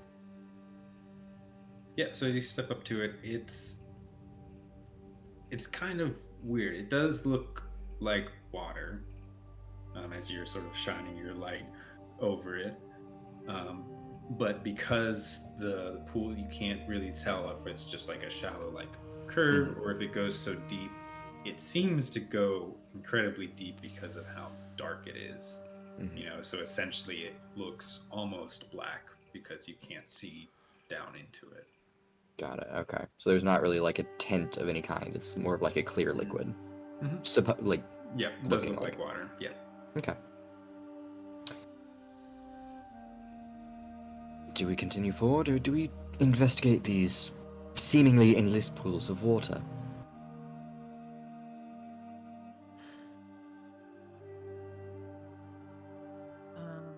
Gru is just looking around because he doesn't like being here. He's a little cowardly. He's just making sure nothing's going to happen upon them. I think I want to call out. Just hello. Do you think that's really the best idea, letting whoever's down here know that we are following them? The person down here that we anticipate is Counselor Jamis. Yes. Who seemingly knew about these tunnels and knew about it being at Lindell's and did not say anything when... It is peculiar. You're not suspicious that it is some ulterior motive whatsoever? No, of course I am. That's why I would like to speak to him. All right.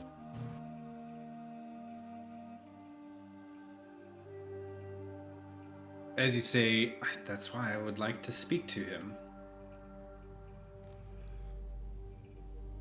he steps out from behind one of the pillars. Wonderful. Ah! And you see in one of his hands, down by his side, is a hatchet. Is the hatchet And then he clean? runs at you. Is the hatchet It's a- clean? He's running at you. We're gonna need combat music. Nah, no. Jeez. And also, no. It is not clean. Lovely. Okay. Let's go. Oh, jeez. Hey, you All said right. you wanted to hit things. That is fair. You did, in fact, say I that. did say that. You get two I sessions. just in wanna one. Not even survive. Cairn, though. I don't I want to just want to survive. Yeah, that's the energy that you come to Cairn with. Survive. Survive. See, I don't care about survival. I do. All I care about, I come to Cairn and go, let's tell a story. You don't care about survival. Stories Yeah. aren't that interesting if everybody lives. People don't have to die, but they can. They You can. know? Yeah. What was the line that you said in the D&D session yesterday, Paige, about fuck. death in D&D? Oh, well, in D&D, because it's easy to, like, revive people and bring them back. It You rarely said happens death and is it doesn't traumatic, matter. but it's not very permanent. There are ways around this. We can revive them. Yeah. Yeah, I'm sure you'll find a high-level cleric in Cairn. Yeah, no, right? No problem. No, That's, fine. Just it get doesn't rid of apply diamonds. here. Just get rid of So- diamonds in your world. There's no diamonds. Exactly. So, You fucked up. you have this man that you've probably known for most of your lives, Councilman Jonas, sprinting at you. We'll just call it like further in is north, west, east. He was on the west side behind one of the pillars. So you see, basically, it's kind of like one of those. I like to speak to him. He steps out, the hatchet like slides into his hand, and then he just starts sprinting at you. You know, like one of those moments. With an already bloodied hatchet. Well, I don't say what's on it. Just said it doesn't look clean. I gotcha. Yeah. It just looks a little grisly. do we- Additionally, in that moment, the pool of water that you were right next to, Ah, shit. as well as one further in, start to vibrate. Like the water starts to like ripple and bubble Mhm. furiously. And it seems like something may appear very soon. Gonna back away. All right, so round one. We got that music going. Is Brandon on the ones and twos? I'm pointing at him. I don't know where I am on the screen, Yes. so I don't know. You are across on the other side of the screen. Yeah, there you go. That way. Nice.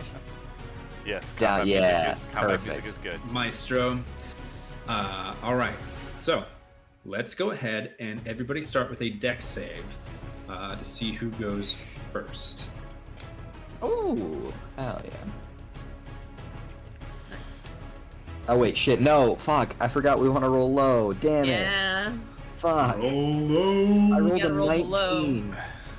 That's what you Damn get it. for playing D&D till 2 a.m. Stuck in there. Yeah, 12 hours later.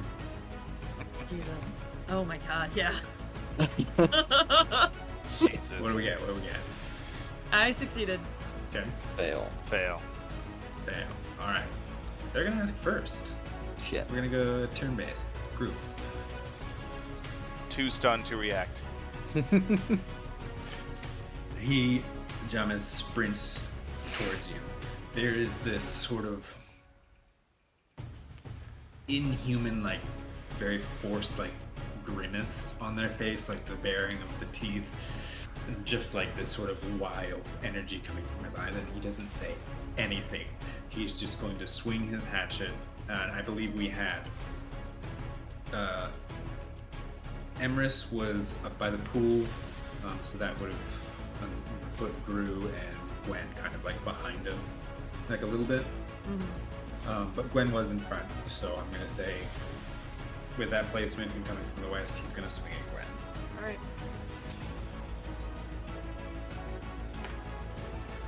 All right. That's 2. What's your armor? 1. 1. So you're going to take 1 point of damage as you, like, just see him in time and dodge out of the way as he swings his hatchet. There's just like this really grisly like exhale as it's just sort of this frantic, furious, frenzied energy coming from him. Yeah. From the pool next to Emma's,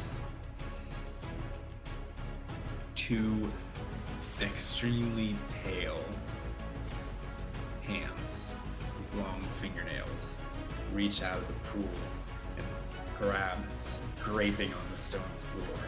And this humanoid body, completely bald head, just glistening with this, again, seemingly clear fluid, pulls itself out of the pool.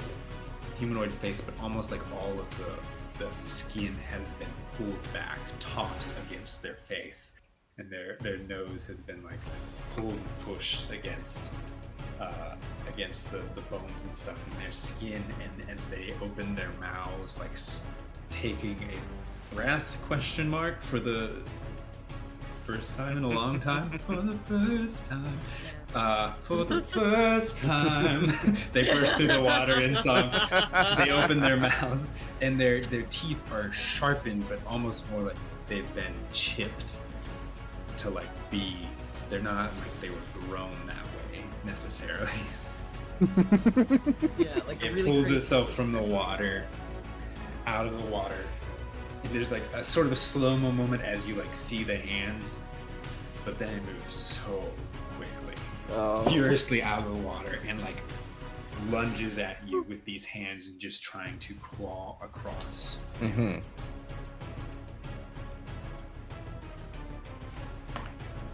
For also 2 points of damage. What's your armor? 1, so I take 1. Take 1 point of damage as you like manage to scrabble back just in time, and so it just pulls some tufts of fur off of your body, because HP is not full points. It's hit protection. It's about your ability to avoid damage, and then when you do get hit, Yeah. Yeah, pretty much. essentially, or you start Because taking you're real actually damage. getting hit. Real damage. Okay, so what would you all like to do? Oh, I sorry. have- And in the pool further back, you see another one of these things crawl out and it begins to sprint toward you. It looks like it's going towards Empress because they're the closest. I have one question. How wide is like the entrance to this bigger hall? You said it was just enough for like 2 feet or like 2 people Yeah, side by the side. tunnel itself is like 2 people side by side, and I mean the like entrance to it widens up to like, by 15 feet ish, and then it opens up into the big room. Yeah. Emrys is going to call out. I don't know what the hell's wrong with him, but we need to get out of here. And he's going to try and follow. I have a plan. Get back into the tunnel. And he's going to run backwards to try and get to like the transition period from the tunnel to this big cavernous room. Okay, are you gonna take an action? Can you hold actions in Cairn? You have to tell me what it's gonna be, but sure. It's actually no. I can just do this now. Okay. He's going to take out. He has fire oil, and he's going to spread it the length of like trying to block Like as off. he's running backwards. Well, no, Or like to across. make it across to like block off the entrance of the tunnel. Okay, Once everyone yeah. is behind. Yeah, so you like dodge out of this thing and you're pulling inside of your pack and you're just trying to draw a line, like a salt line, but with Yeah, oil. exactly. In front of the entrance. Yeah. So you're running back and you're doing this. What if Just the got a boy torch is in down mind. here? We'll come back. Not if. I'm gonna try to wrestle the axe out of his hand, Okay. and then like get him in a chokehold. All right. Which might be more than you'll let me do Let's there. That's what Let's do a strength save, and we'll see how that goes. That's a fail. Fuck. Yeah, you get your hand on like the handle for a second, but his movements are so like erratic and frenzied that it just immediately loses your grip. Yeah. Want to move and jump in one? Dive straight into the water. Thank you. That's one move. Good That's night. fine. What, did you dive deeper for free?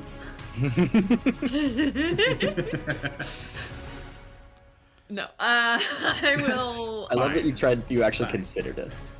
It feels like an interesting story choice to dive into the pool. But sure it would be. No, I will back away and come back to wherever Emrys is. Okay. Yeah. So you jump over his little fire oil line, and that leaves Gru. I am out of there. Is there any action you want to do this turn, or are you running twice? I feel like because of the rolled vice that he has, he would run twice. Okay. He is a coward. All right, so you take one move. So you basically get back to the entrance where they are, and you keep going down the tunnel another 40 feet, basically. Yep. See it. Okay. All right. Back to the next round. It looks like both of the creatures. Have you guys ever seen that? Oh God, what is that movie called? It's a horror movie.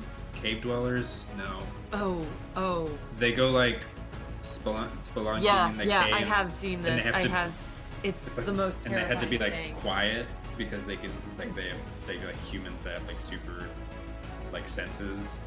Not a clue, which is funny because finding a movie that. Sorry. The Descent? That sounds right. Yeah, it's fucking scary, bro. Horror movie that Paige has seen that I haven't. That's And wild. it's And that really I have seen too because I hate horror movies.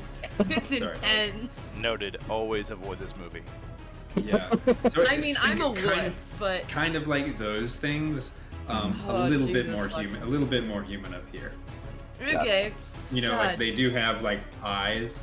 Oh. And like sharper features, whereas there's, you know, like cave fish, how they get very, you know, very translucent skin, or like so it looks white, and their features are all kind of like mushed together. If you take away the mush, but gave them that kind of like glistening, like wet skin, and they also aren't fish; they're sort of like demonic, you know, humanoids instead of fish. That's the vibe we're going for. Yeah. Okay, so it looks like they are going to keep running for you all, and as you escape from him, he actually disappears back behind the pillars. Again, completely not saying a word, not calling out to anybody else, but it looks like he moved at least one move back into the room behind the pillars, but he's not going to follow. He's a pale guy? Everybody's pretty pale here. Yeah, okay.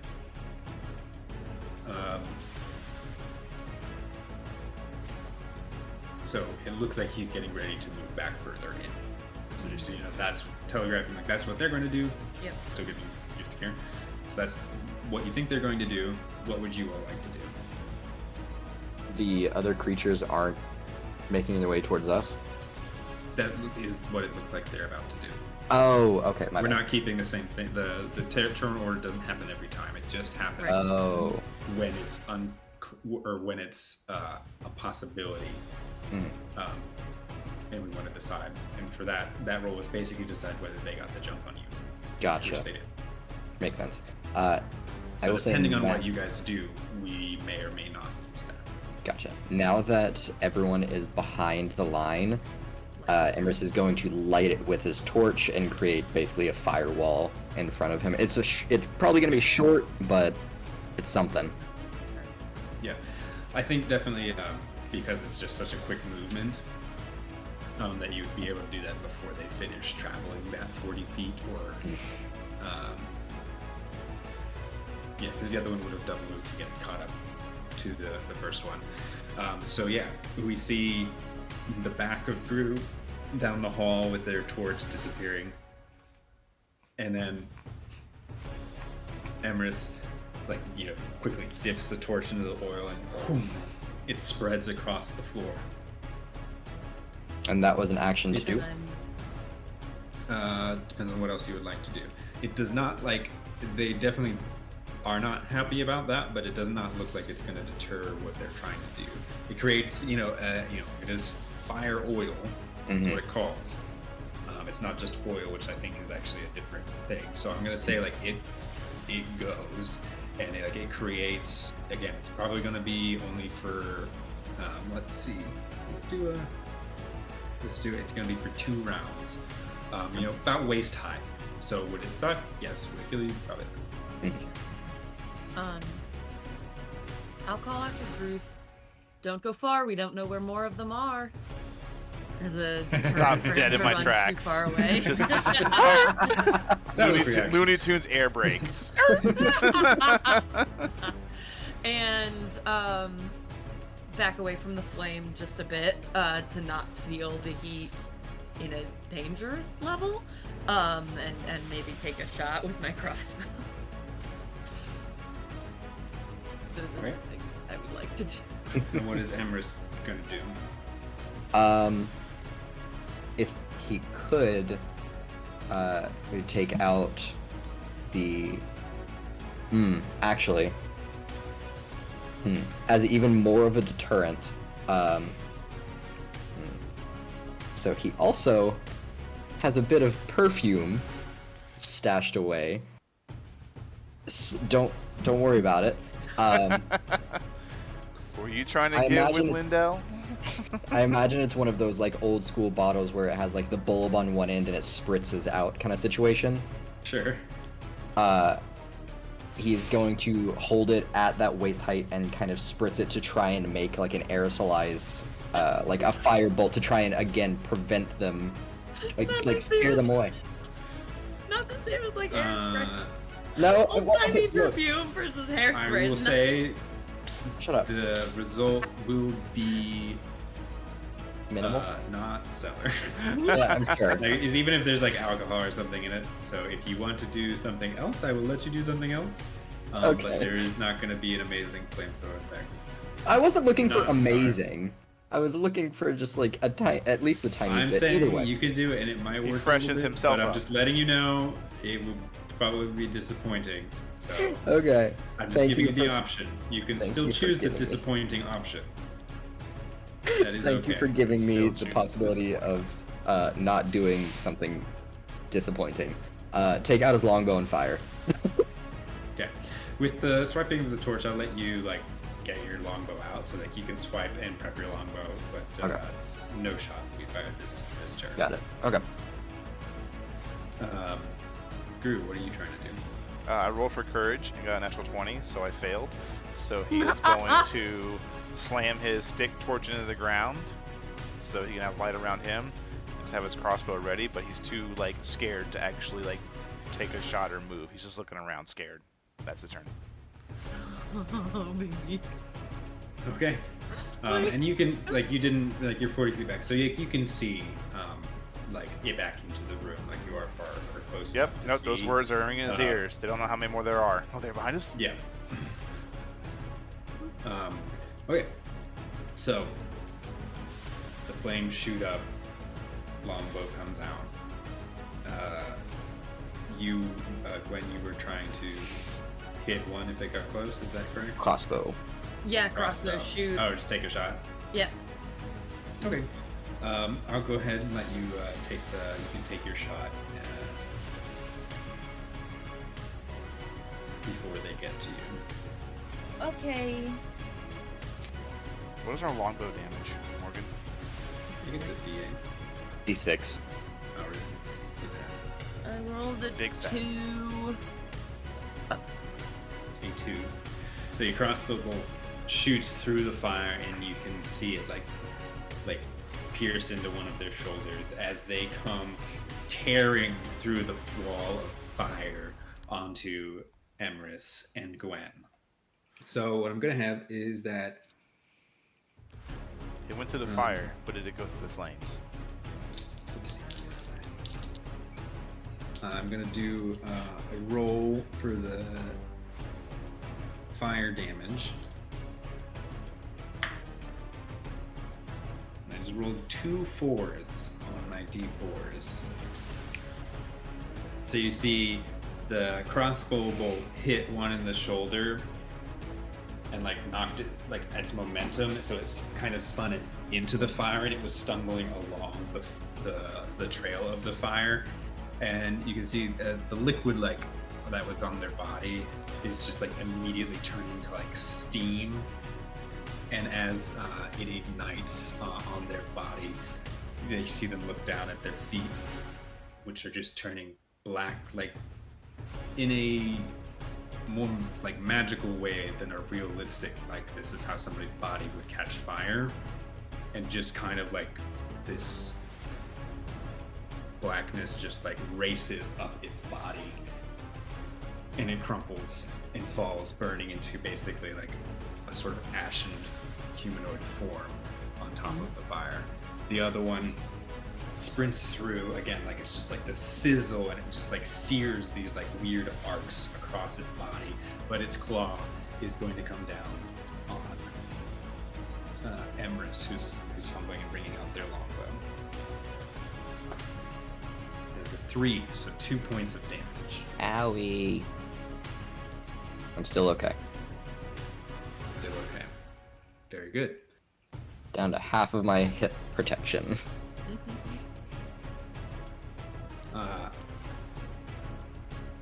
As this claw sinks into you, it's hard to see, although there is more light because of this sort of flaming circle of fire. But you think you see another pool starting to bubble inside the room. And then further in the room, farther than you can see with the light, you just hear a large gong. Gong. Gong. Gong. Why does that Like sound like a dinner gong bell? or a gong or a bell or something. You don't see any more pools start to move, but there is this sort of vibration that comes down the room. It's not just the sound, it kind of pulses through your body, and all of you can sort of feel that sense of this like arcane magic, and it's like emanating into and through the night. Crew throws out. Christian? Torin? Someone's got to do it. Someone's always gotta throw up. Someone's got to throw up. So It's in it looks like contract, this. Yeah. You don't see Jamas. It looks like the other creature is going to try to kill you. You see bubbling pools. What would you all like to do round 3?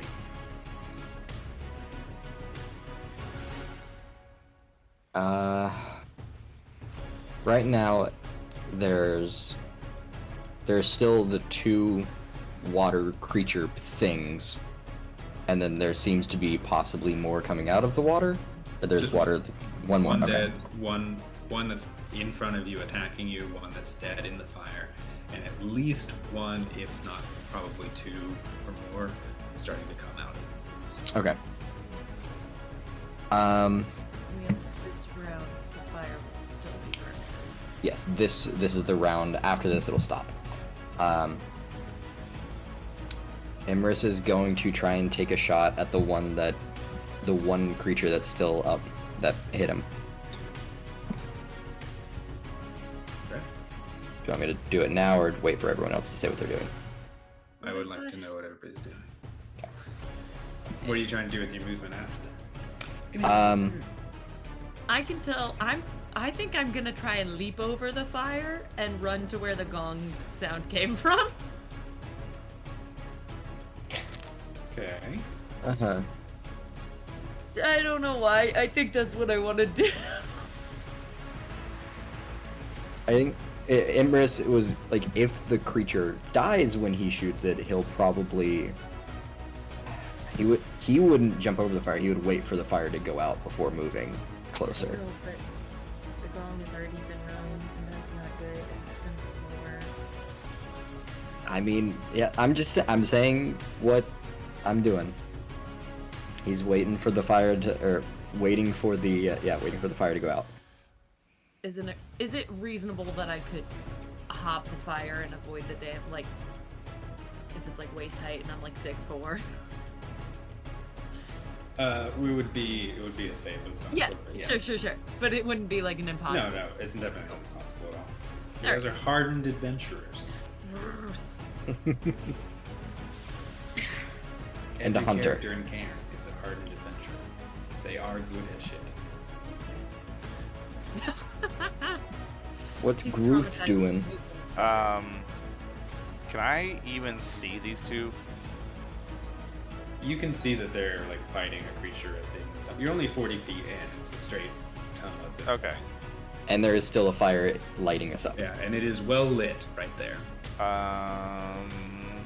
I guess he'll attempt to put down the thing that is assailing Emerus. Okay. Take a shot. Do it. Did you say it was the Sure. longbow's a D6 or D8? D6, I think is what he said. Yeah, 6. I thought it was a D8. Oh, that's probably bad. That's literally I every. thought one of the bows, or maybe it was The crossbow is a D8. D8. Mm, Okay. gotcha. 6. 6. Its claw is sinking into Emrys, and then from over your shoulder, right in its neck, shoots it back into the fire, and it falls still. Well, shit, now I have nothing to do on my turn because I said I was gonna shoot at it. So it's just a ha! 9.5 fingers. Wonderful work. So, and there's nothing else that I can see currently, correct?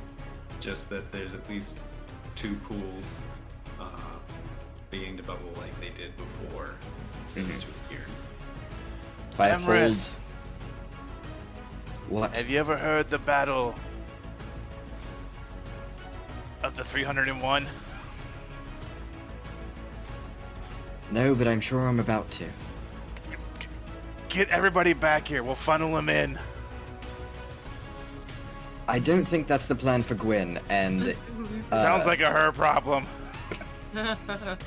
Emrys is Fine. going to Get another arrow ready. He's also going to get an arrow ready, and as soon as one of the creatures gets out of said pool, he's going to shoot because he's not going to be the one to attempt to jump over the fire. So essentially asking if I can hold an attack. Sure. Alright, and Gwen is jumping over the fire. So let's do a... Cheers. I think for a high jump, Why am I doing this? it's going to be a strength save, Okay. not dex. Roll low, roll low, That's roll one. low. That's cocked. You I have can't. to look. Can you balance a D4 on it? I don't have a D4 out, but like it's. It knocked over to a different number when I tried to balance a die on it. Damn. Okay. It decided that's failed by 1. It was between Oh, a 10 no. and a 12, and my strength is an 11. Ah, And it was, yeah. Okay. So you do get through the fire successfully, but you aren't able to quite avoid these very intense flames because of this fire oil. This is the second round that it's been on. So this is yes. Yeah. so you're gonna take 2 points of fire damage. Ouchie. Okay. As it Hit singles your protection skin. help against that? Yeah. I'm not out Or, of so, hit. not hit protection. I mean armor. Yeah, armor. Oh, okay.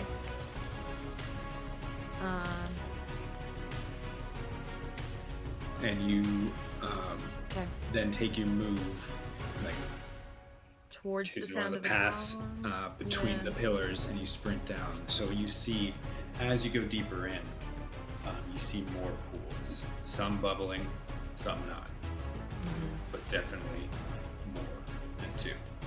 Yeah. And you think back to when Emrys was looking down in the hole and couldn't see the bottom of them. Yeah. With your torch, which is your crossbow one-handed, No, it's not. so you would have to keep your torch behind Yeah. the pool of fire. Oh no. So again, there is no light up ahead, just so you are aware.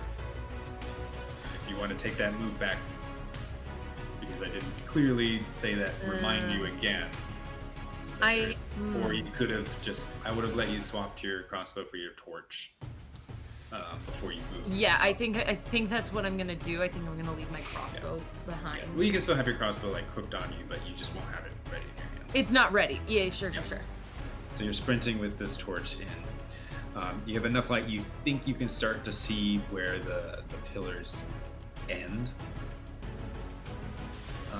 You see like a very faint like outline of a figure like kneeling before this sort of dark. Hard to make it out. You have to move a little bit further first. 2 moves in is the mark. Something. So you think you'd see a figure kneeling ahead. An adult-sized figure. Yeah, very likely Yana's. Yeah. I hate myself. It's fine. Okay. Cool. Okay. That's when all the creatures crawl out. And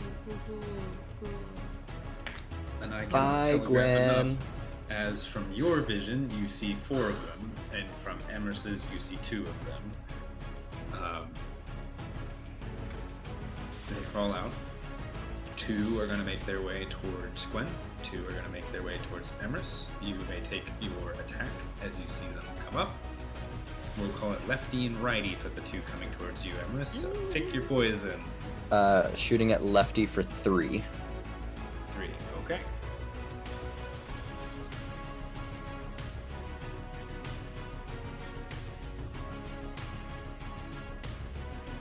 All right. The other 2 are going to crawl out and run towards Gwen. They will both have attacks. Additionally, you will see more bubbles starting. What? You see more bubbles starting as well. Oh.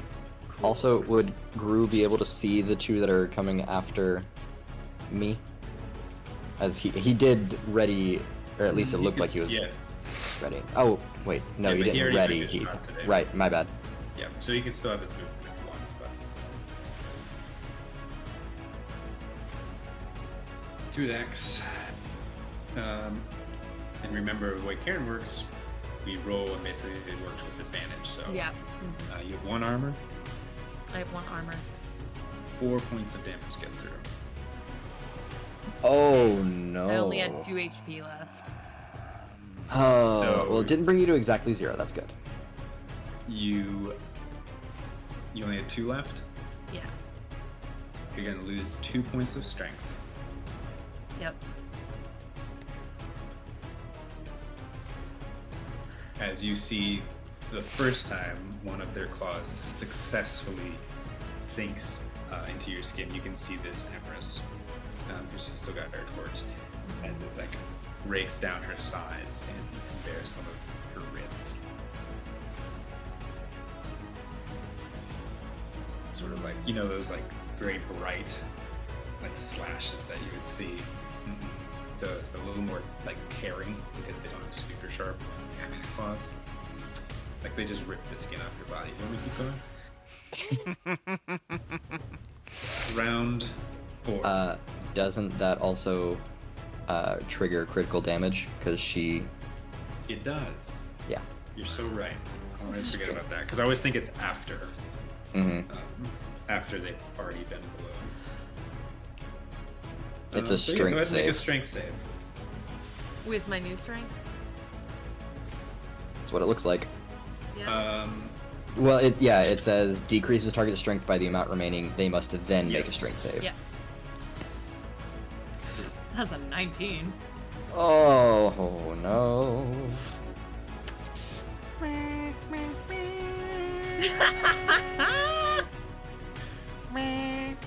I made a bad choice, guys.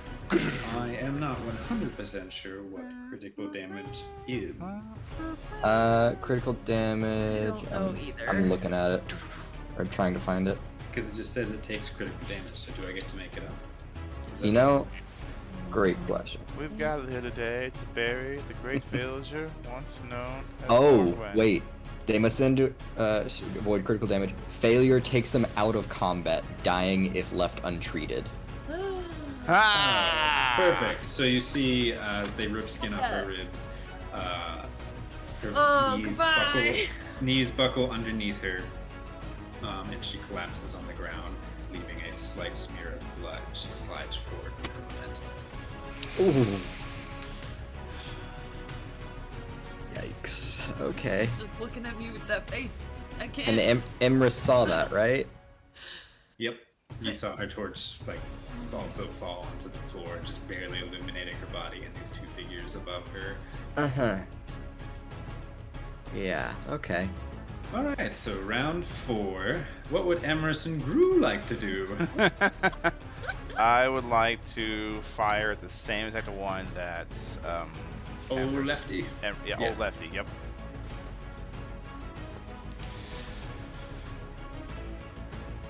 Four. 4. Strikes 2 again, straight through the neck. And it falls. With a spurt of blood off the side. I'm not gonna move. I'm just gonna have another arrow ready. Okay. You mean you can't attack twice, right? So Correct. all I can do is stand still, and I don't know what's going on up there. So I'm just like, well, can you tell her let's go? Come on. And Emrys, as you're looking at the torch falling over her collapsing body, the torch tick, tick, tick, tick, rolls forward, following her momentum as she falls to the floor, and you see it slowly illuminates nothing. There is this figure kneeling before this small altar, and in front of them is nothing. Like the center of the mountain has just been scooped out. Oh, that's what you mean by nothing. Okay. Okay.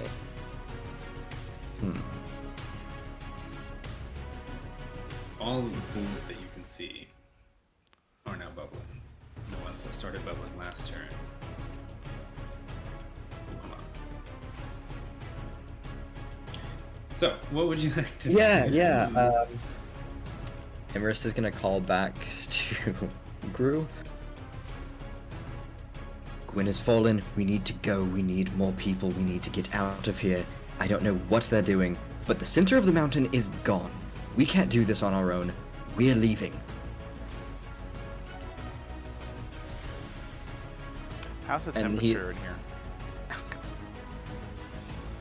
Cool, but not cold. And the water wasn't iced over or anything. It was just it was still, or excuse me, the liquid that is in these pools was Yep. not iced over Correct.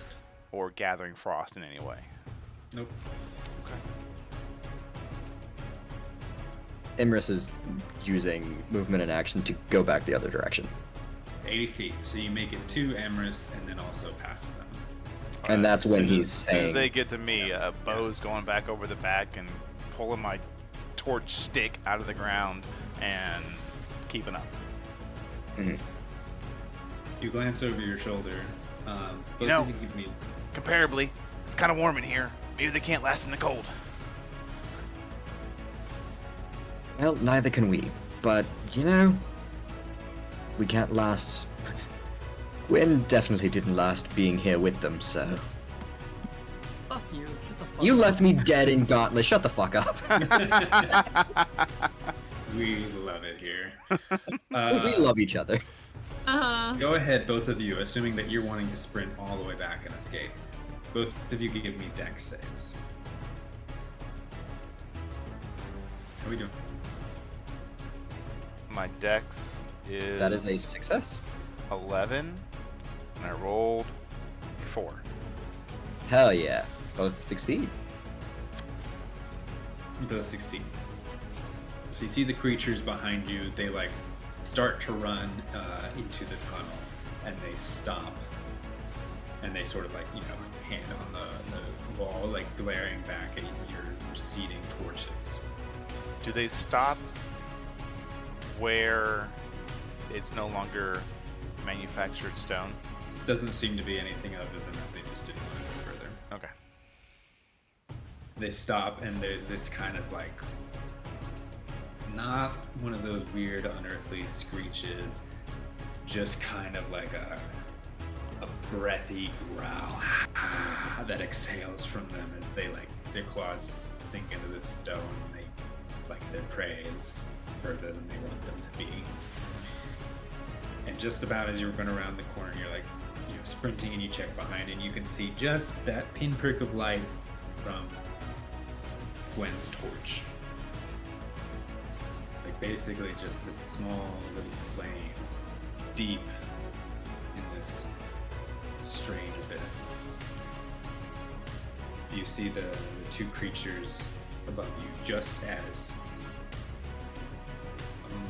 another 10 rise around the two above her, descend on her body, and the flame is snuffed out. And that's where we'll take our break. Lunchtime. Paige, there was no fucking way I was getting in there to try and get her out. Fuck you. There's no way I would have lived. Nope. Yeah, we all could have died together. It would have been a great story. What have our friends stumbled upon? Oy What vey. could it be? Time to grab Alright. time to grab a glider and glide off this mountain. We'll be Yeah, back Jesus in Christ. 15. Cool. So that will be 253. Yep. Maybe we're Grimm's Dungeon. We're playing a one-shot of Cairn. We'll be right back. Don't go anywhere. Welcome back. Grimm's Dungeon, second session of 2025. One character already dead. Only took 2 sessions. First character death of the year. Let's do it. Let's go. We're gonna have to keep a running tally. Who killed the most people? And the answer will always be our characters in Godbound. Allegedly. Welcome back. We're just gonna jump right back into it. So let's go. If you have any questions about what's going on, put it in Twitch. And I might answer it at the end. Let's see. Last thing we saw was Emrys and Gru sprinting down the hall. We cut away from the scene. We're back to that initial view of Winter's Peak, the mountain range, and the small plateau with the village in between, covered in snow and ice. But it looks a little bit different. There's a bit more snow piled on top. A bit more silence in the air. We pull closer, and we can just barely make out on the side of the mountain, the eastern mountain. There's 5 figures, 4 people, and a little bloodhound that's wrapped in furs with little doggy snowshoes. And they're quietly trudging their way across the plateau among the longhouses. The entire plateau empty, save for the buildings themselves. As they get over to the western side of the plateau, they run into a single stooped old figure and follow him inside their home, one by one. And then we zoom back out of this view. We see the sun reverse direction. And there's this time lapse of time that cycles back 1, 2, maybe 3 days roundabouts in time. Boom, boom, and where it stops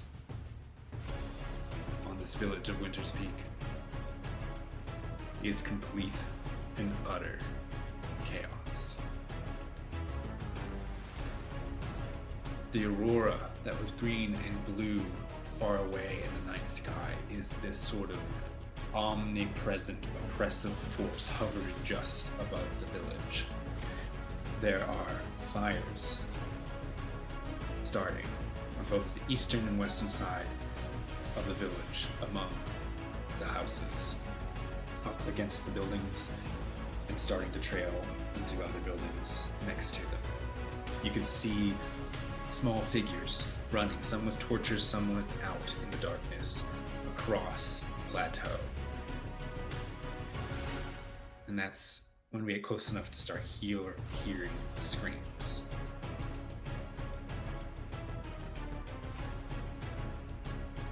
Brandon, will you hit the music called The Awakening? That was the hardest line ever. It's so basic, but holy shit. As Emrys, the shadow fortified, as Emrys and Gru sprint, you pulled up to Lindell's hole, climbed through, burst through her door, and as you step out, screams, fires. Further along the side of the mountain, you see one of the villagers sprinting, and then one of those sort of feral, white, naked humanoids descends upon them, and they both collapse into a snowdrift, which is then stained red. You can hear rallying cries from the lodges. And as you look up, the blue and green aurora with these red veins starting to coalesce with colors. What would you like to do? Run for the longhouse, I think, is what Imris is gonna do. Okay. Are you just taking the main trails between the houses? Yeah. Are you trying to be sneaky or just speedy?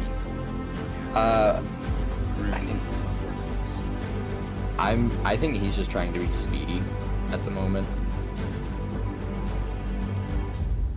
Okay. How are we feeling, Gru? I don't know. I'm gonna tell you in a second. Banana. Courage check. It's a fail. We're following the guy.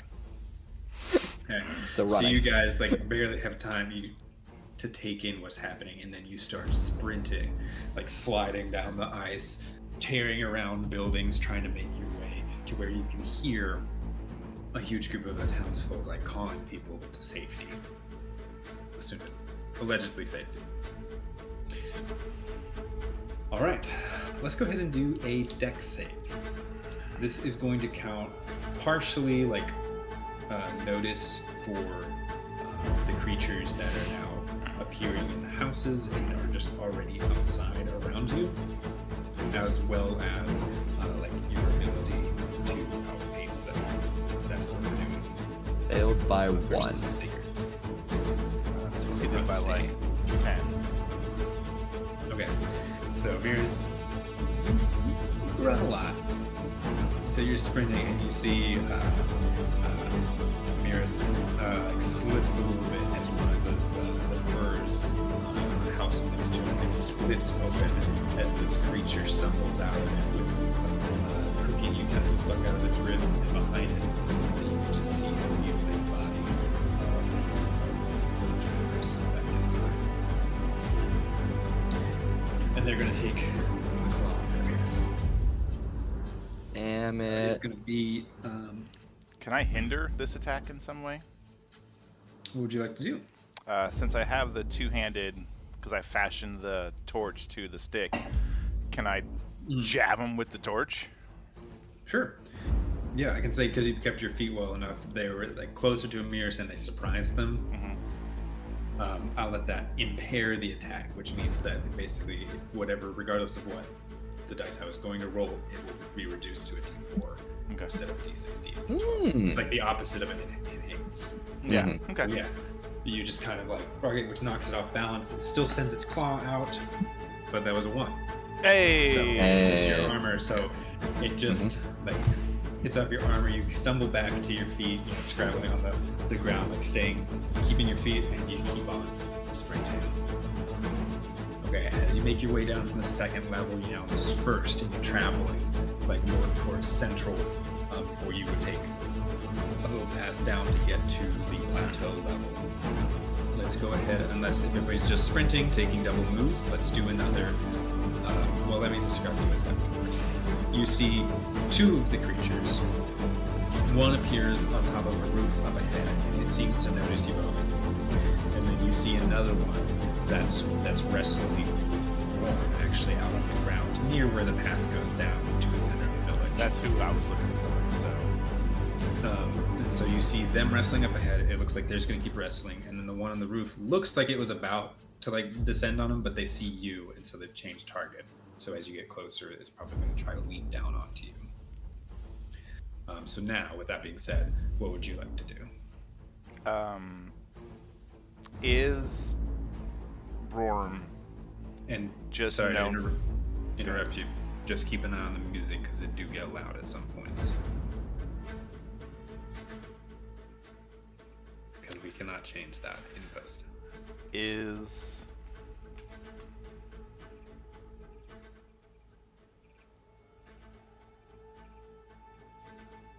Please hold. And dead stop. Or what do you think about Miris?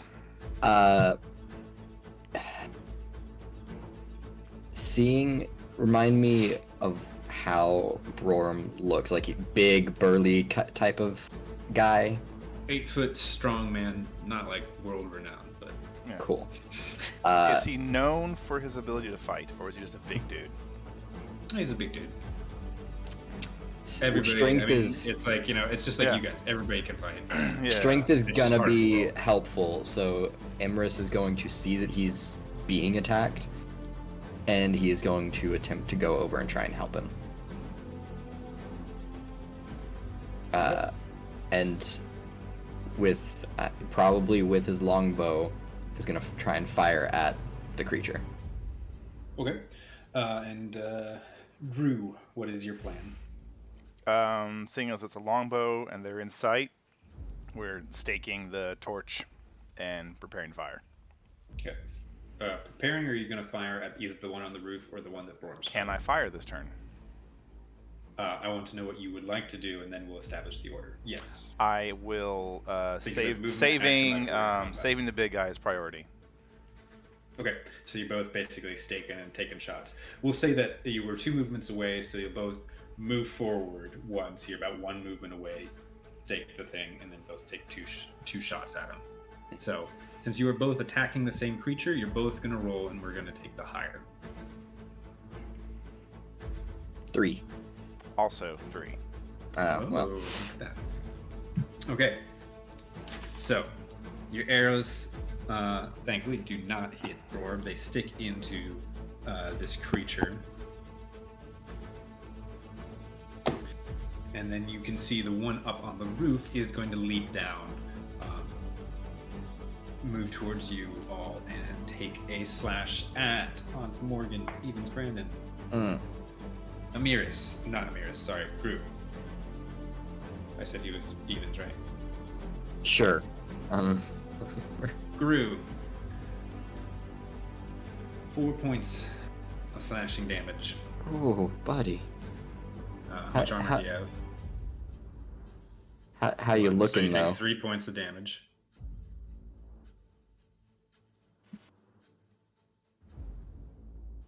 How's Gru looking, Brandon?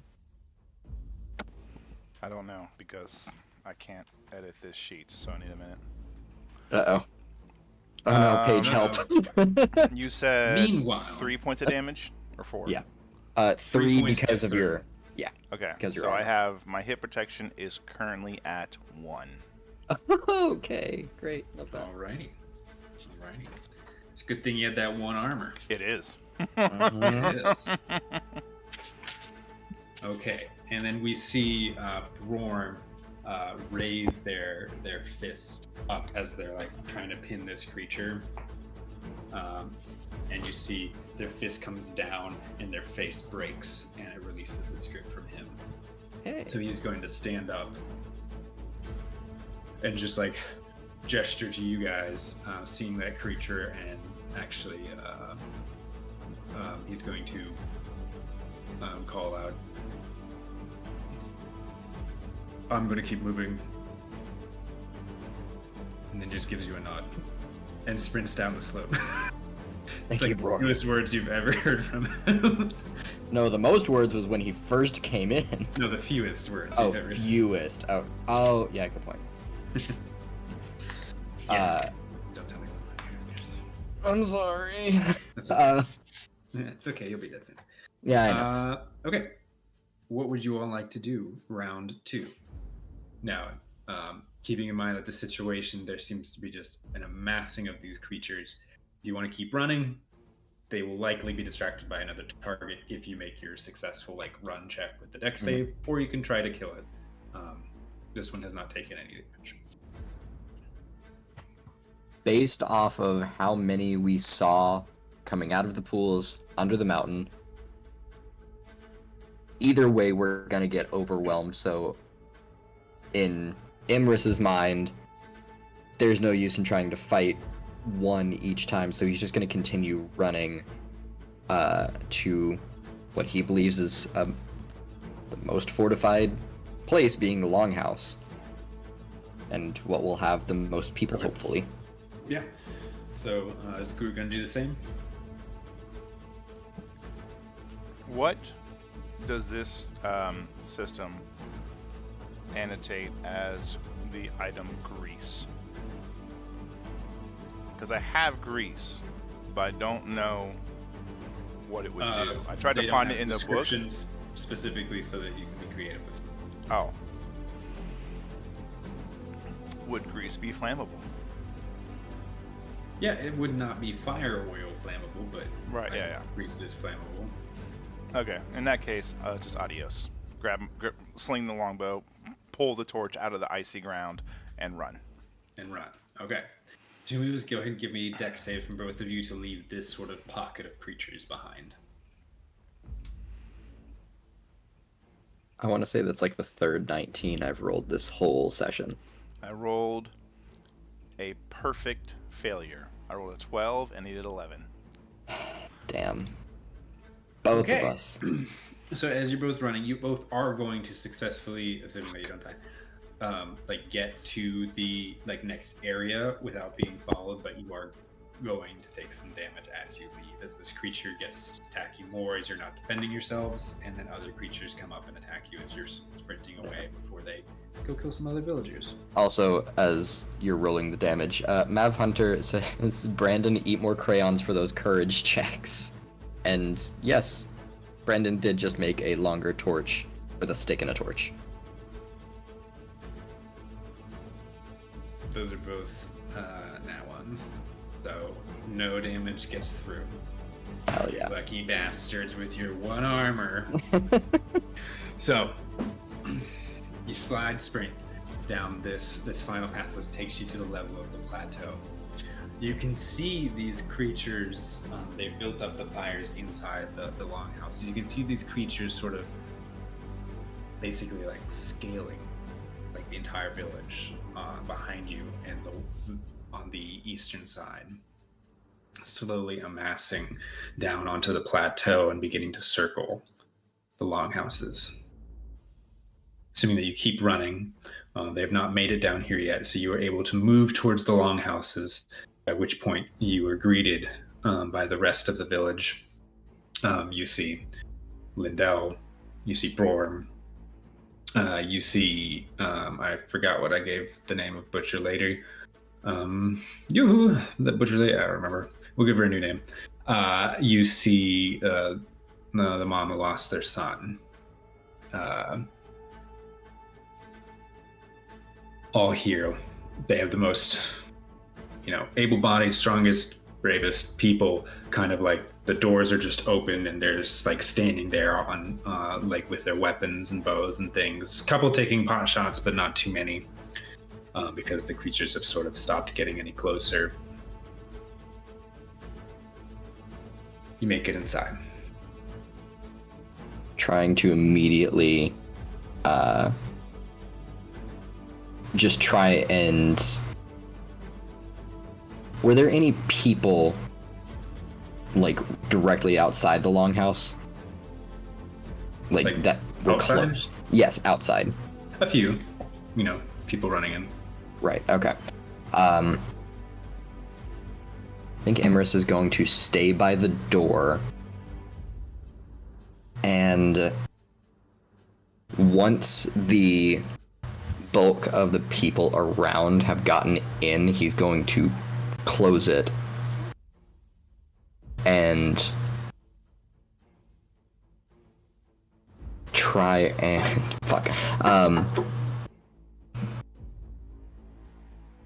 try and help people get in, but also ensure that none of these creatures get in as well. Sure, none of the creatures are approaching the launches at this second. Okay, yeah. So you help the stragglers kind of like sprint in, and then there is this sort of lull where you're not seeing any more villagers, at least from your side, running anymore. So either they're safe somewhere else or not. But they're unable to make it there, seemingly, at this point in time. But from the fires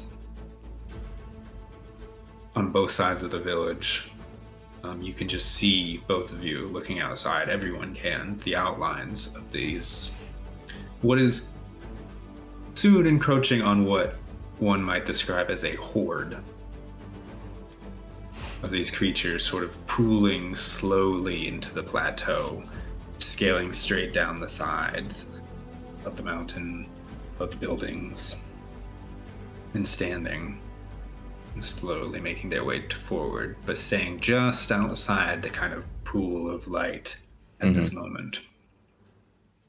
Imrys is going to back against the door, kind of double over, look at Gru.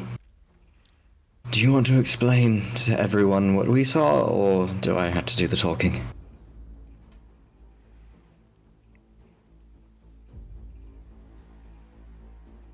Right. Of course. Gru is rapidly shaping in their head. He's looking for bandages and water. Yep.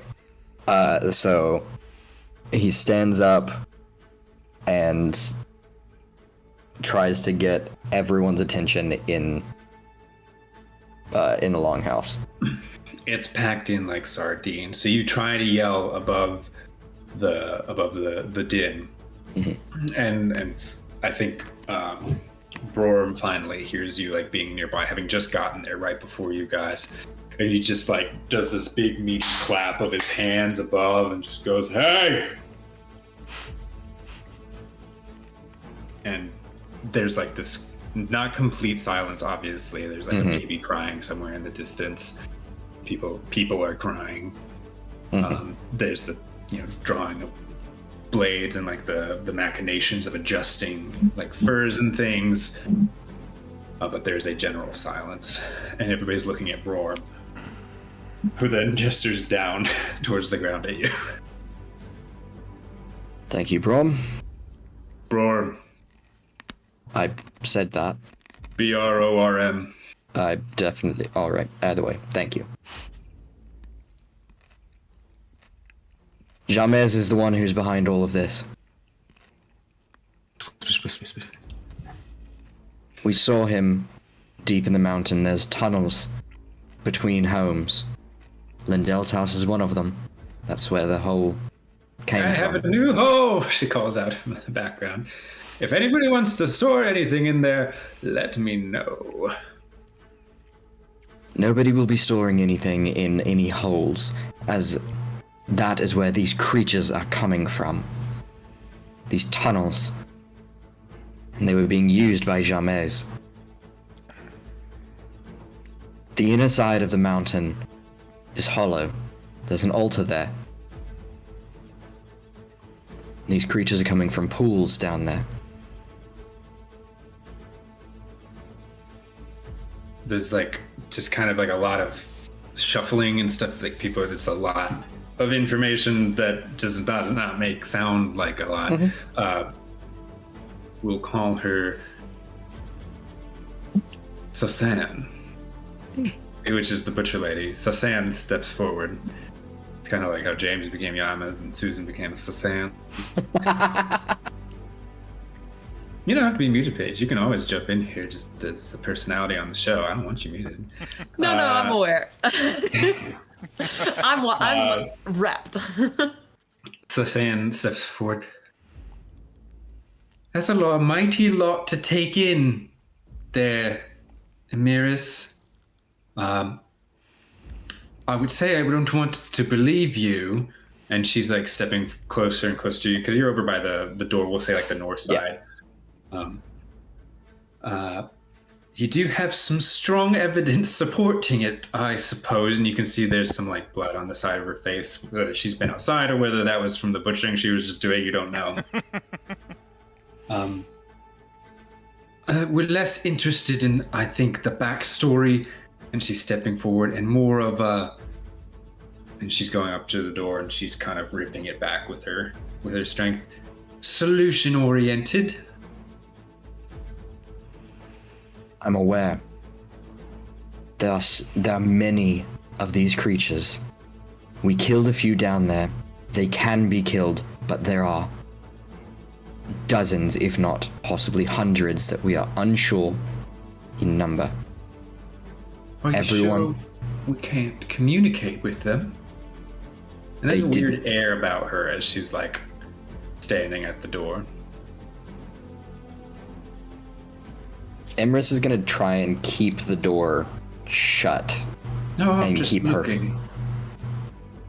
I'm aware. I've seen what's out there. Nobody else And needs we to need to right make now. sure they're not running at us, right? No, we don't, because we are safe inside. Are we? They seem to get inside pretty well. Who's that? And she pulls up her butcher knife and like points outside.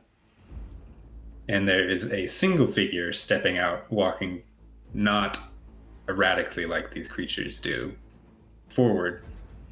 And as they enter the pool of light, you see Yamas. It's Yamas. And she's going to finish opening the door. I'm gonna try and Just keep it step, closed. Right outside. I'm trying to keep it closed and keep her from going out. Okay, give me a strength save. Son of a bitch. Nope, fail. 17. You like try to press against the door, and she just like rips and shoulders her way outside. And she calls out to him. Well, Yamas. Got quite a group this time. And she's going to continue to walk down. And as she walks towards Yamas, she slowly turns around and puts her hands on her hips, looking back at the lodge. I think they could do it this year. And she's not trying to like hide their conversation at all.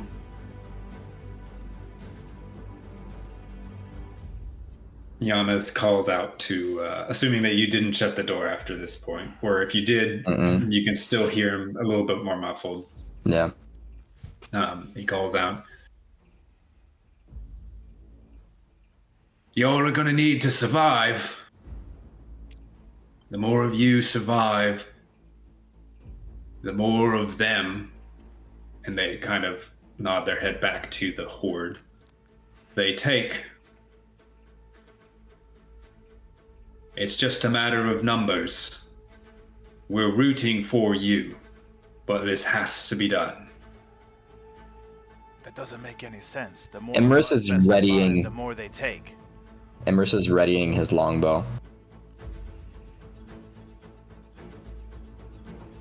They see Yamas like look behind him at the horde, which is slowly getting more and more like restless.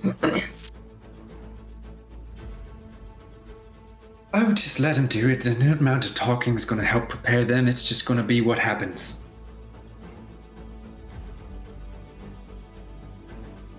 But we need it to be better than last time. And you see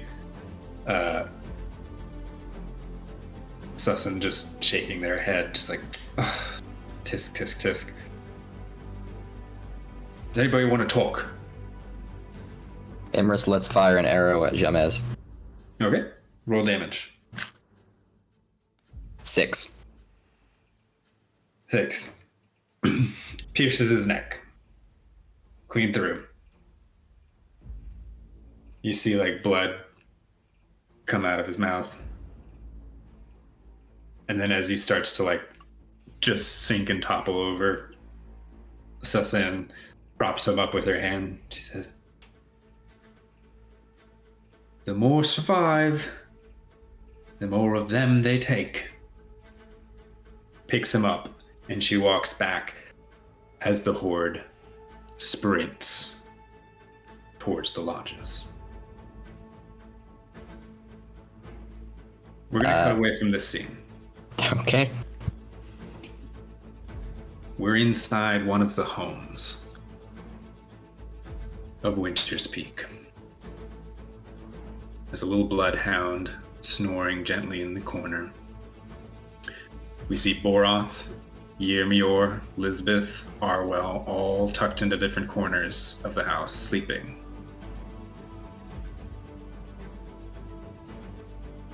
And we see this stooped old man moving over Arwell's body. And they clamp a hand down on your face. And as you wake up to their grizzled, bearded face with a finger close to their lips. What's up? Come with me. Okay. And he's gonna take you outside. You're about on the second tier, or first tier of the eastern part of this village. And he's just walking through the snow. It looks like he's taking you back towards the lodges. He's got a small little torch with him. I know the story seemed like the machinations of a madman, but I need you to understand what happened.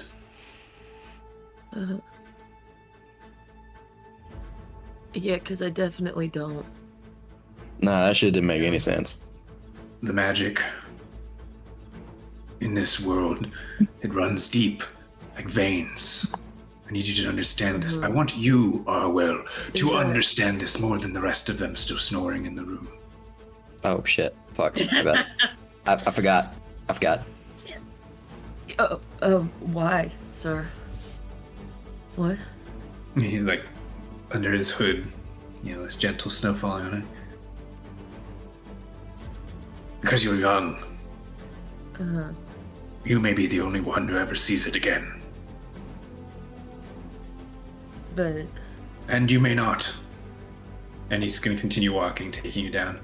And he's pointing up at the aurora that we saw last session, that everybody saw. It's beautiful lights flickering. And it's like the sky is so clear across the mountains that you can just see it and stretches farther. And he just takes you slowly towards the precipice on the north side of the village.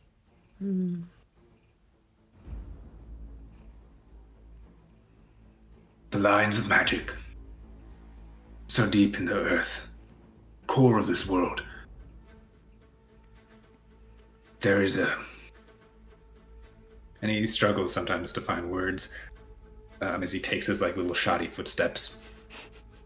A balance. I don't want to call it a balance, but that's the best word I have for it.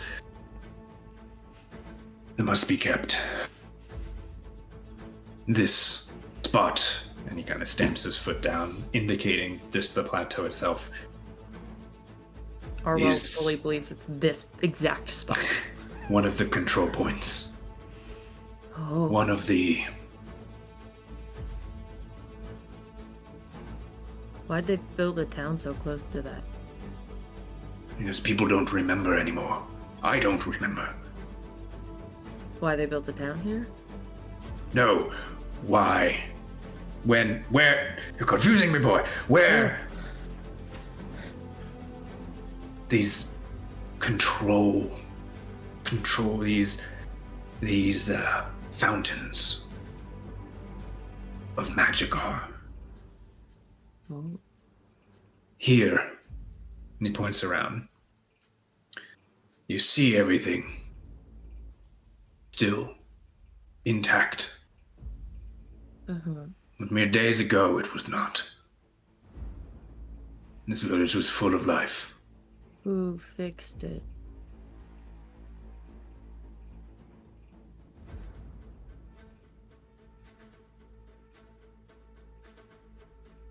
The Unnamed.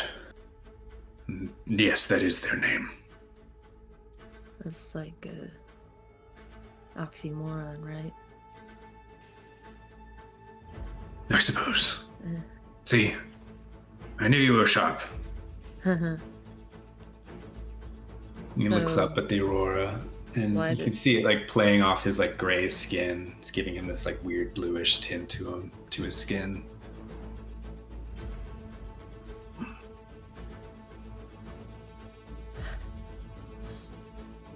The only thing I fear, if my count is correct, is that they're still missing a few. And so as happy as I was to see your friends, and you arrive, I'm worried. That they're gonna come back and try and take us?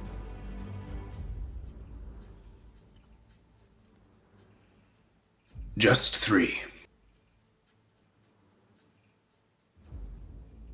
Oh. Well, we should get back. We should make sure that they're all safe back there.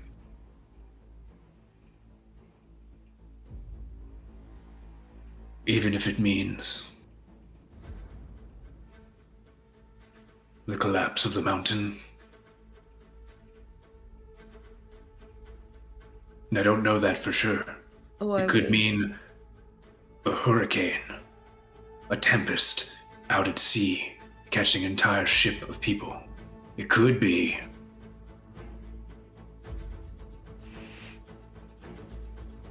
an entity beyond our recognition awakening on the other side of the world. And he looks down at the ground, and his like hands, which for some reason he doesn't have gloves on, are like coming together, wringing them as he did when he first told you this story, all of that party. Mhm. You understand what I'm saying? I guess. There is a quota.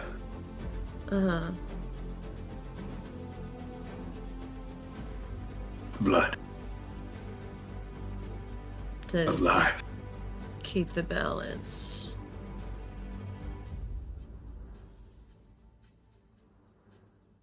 But according to my tally, and he's like reaching out to you and like grabbing your arm, there's only 3. Did you count the lady that didn't come back from the mountain? Maybe it's only 2. Maybe did you count the boy at the beginning of the story? Because then maybe it's only 1. And does the council guy count? Because then that's 3.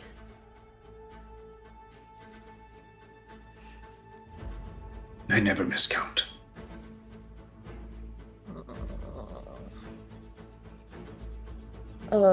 What? We could leave. We could all just Sus. leave. Could. That's why I'm talking to you. We all could leave. Could leave one person. Wouldn't meet the quota. Wouldn't be enough. Wouldn't keep the balance. And he's staring out over the mountain range at this point.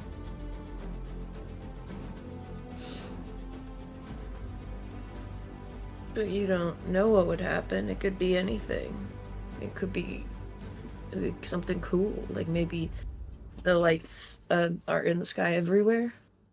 And then they're just lights and they don't cause this. Maybe. He slowly raises his eyes to meet yours as you attempt to console him. And we cut back The aurora is blood red, almost pulsing, as the horde beats down the walls of the lodge.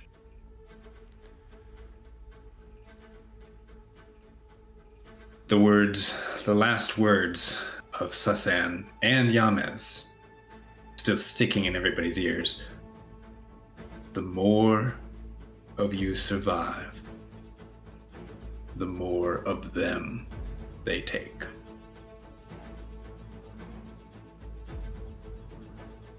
Brandon and Mo, what would you like to do?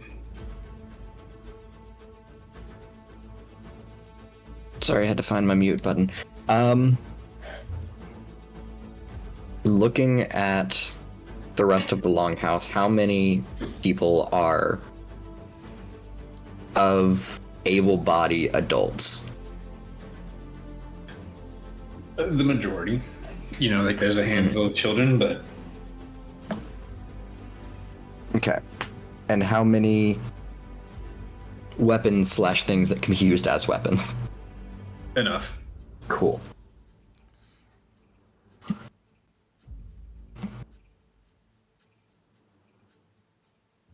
I'm not sure what you all are thinking, but what I'm thinking is we fight for our lives. We fight like hell. Because if all of us die, then what was the point? We will get no funerals. Most of us probably won't anyway, even if some do survive. We will get no rites, no burial rites, no final readings, nothing. We survive. It's what we do. Right? And he looks over at Gru. In a natural 1 for a courage check, Hey! Gru is grabbing 2 or 3 full quivers, doesn't say a thing, goes to Borum and says, "Put me on this fucking roof."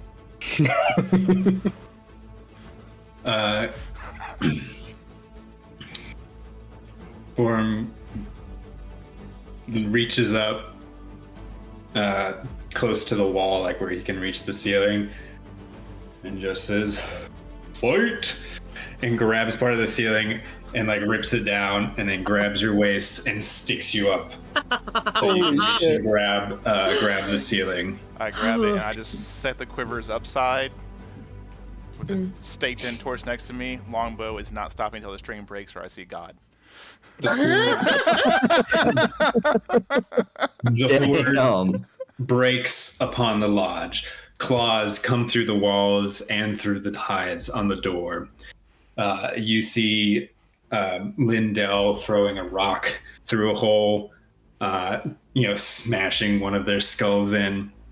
You see Brorm walks up to the door, and as the claws come, he just kicks the whole door back into them, and then just doesn't say a word, just grabs the closest one and just starts to like squish its head as the people around him have like the longest like pitchforks and tools and stuff using to like stab around him.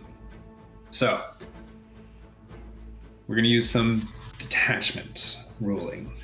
So the way it's going to work, there's going to be, we're going to call it a north and a south side, because that's where the two main entrances of the main lodge are. Okay. So you guys, if you want to do something other than just sort of fire along with the detachment, you guys can complete agency. But I'm going to roll for the north and the south sides. And essentially it kind of works as whether they're being treated as a single unit, essentially, is how it works. And they call them detachments. So the creatures are going to have a little bit more damage, and the people are going to have a little bit higher health because they're like hit protection because they're inside the lodge and have better defenses. All right. So I'm first going to roll for the north.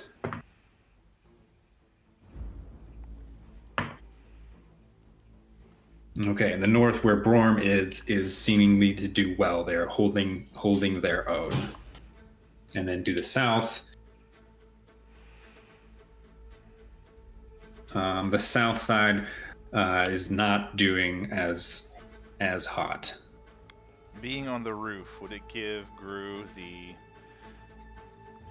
angle of sight needed to decipher who's not doing so great and back up those who are not doing so great? Yes, absolutely. That's what you do then. Okay, so you're like scaling on top of the roof, and like the creatures are coming up too. So you're like kicking them down as you're running across, and then you're shooting down into the people on the into the creatures on the southern side. What is Amiris doing? Amiris is going to go to the north side, and he has a large trap in his inventory. So he is going to set that as well as he can to where he can slide it far enough away to where no one, well, there's not like people coming in and out of these entrances, are there? They're just trying to keep creatures from coming in. Cool. So if you like wanted to call and like try to like clear so you can like toss it out there or something, you could try to get help from people to do that. Yeah, I think he's just going to try and set the large trap and get it out there. Okay. Yeah, so you're like, clear the way or whatever. And you see Borm takes a step out, and Jin just takes this log he found somewhere and just not really to hurt them, but just like swipes some of these creatures out of the way. So go ahead and do, this is going to be, I think, a dex save, unless you want to argue something else, just to like accurately get it set and out there. And then for Gru, we're going to do you're attempting to like keep an eye on things and assist the sides that need help. So you can either do, it's not really an attack roll, it's just about how well you do. You can do either strength or dex for firing your bow into the crowd, like, quickly and accurately. Essentially, if you guys succeed, then either I'm going to impair the creature's detachment's next attack, or enhance the villagers next round. Does that make sense? So that's the effect that you guys are having, or basically enhancing or impairing if you're successful. I'm gonna go for strength to see if he can get some maybe like piercing to his arrows. If he could maybe get one. Get some collateral. Yeah, you're drawing it back far enough that it pierces one and goes into another. Yeah, that's what he's going for. Yeah, sure, yeah. All right. Yeah. And I got a success on the dex save. Well, that d20's gone for a minute. Another one.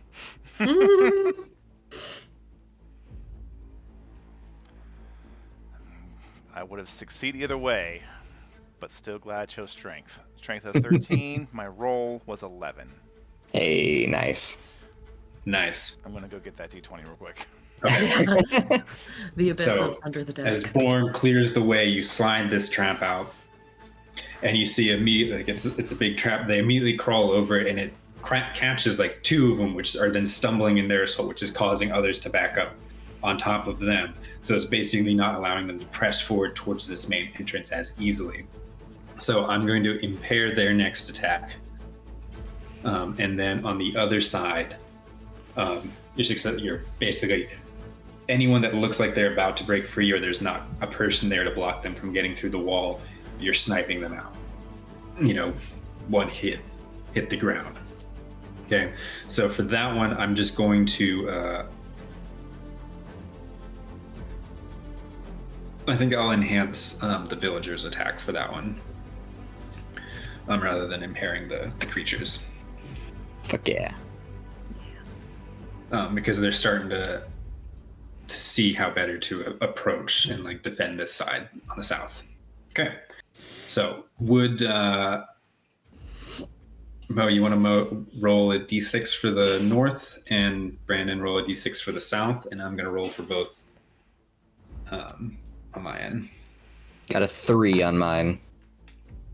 And 4 for Brandon. Fuck yeah. Okay. I rolled boxcars.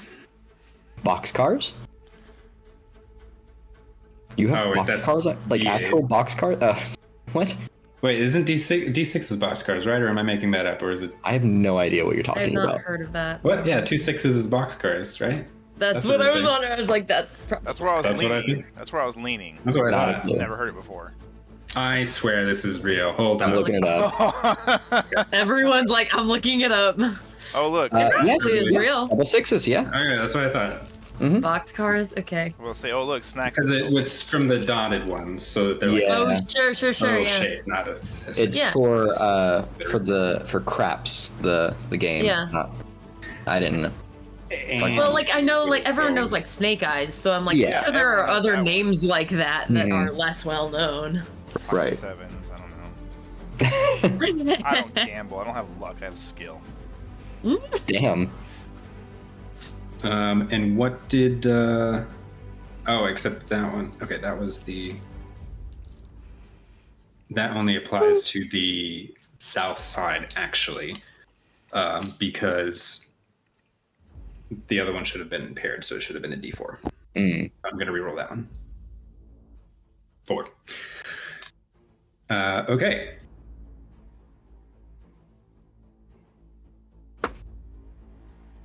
And you got what were the damages again for you guys? Your rolls. 3 and 4. 3 for me, 4 for Brandon.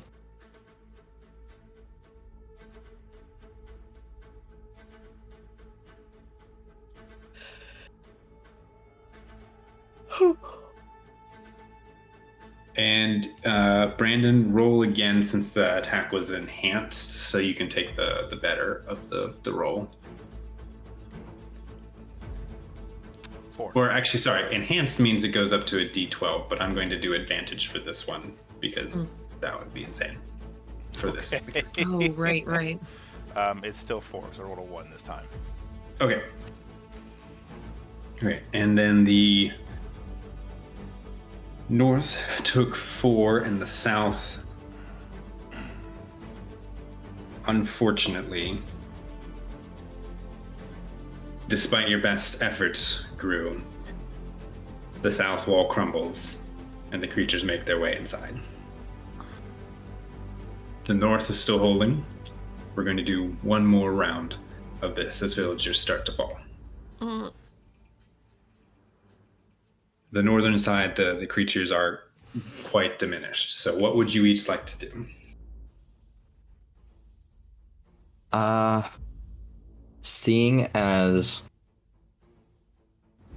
Sorry, you said the southern wall, which is where Gru is fallen. Yes. Imrus is going to split his attention to the other side and attempt to help that side. Since if it's already fallen, it's going to be worse. So he's going to try and shoot from where he is. Okay. So you're just going to try to aid, and then Gru. Mhm.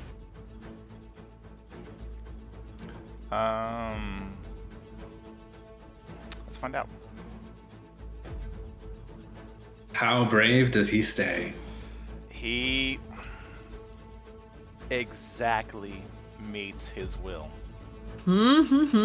So I would say, seeing the fact that it's not going so hot, he's trying to like figure out, okay, I'm shooting really well. I don't know what else I can do really, and he just starts like screaming out things, like Sort of like a rallying cry. a rallying cry, but like more like way too personal, because it's like adrenaline's pumping. He's like, I'm one of you villagers and I'm a coward, but I can still hold these guys back. Morgan, I've only got do- 9.5 Too fingers, personal but rally. I'm doing great. do a strength or dex to assist the other side, and then Gru do a will save. We'll go with strength. That is a success with a 6 dex. We'll save. 2. 2.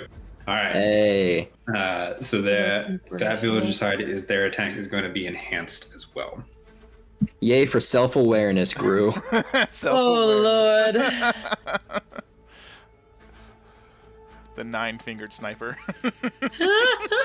That is the best thing People will ever. write books All right. about you. People will write books about Arwell's them. gonna go write a book about you.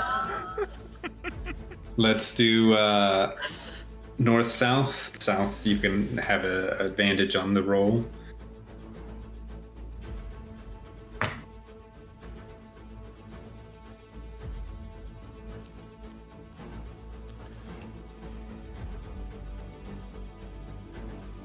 So I'm still rolling for north, even though I'm assisting south, correct?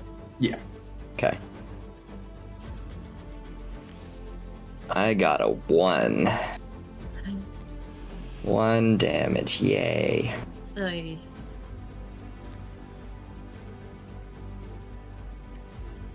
Everyone's gonna die. How did they possibly not meet their quota? Ugh. So I would roll 2d6s, correct, and take the higher? Mm-hmm. 6. Hey, nice. So I rolled a 5 and a 6. Perfect.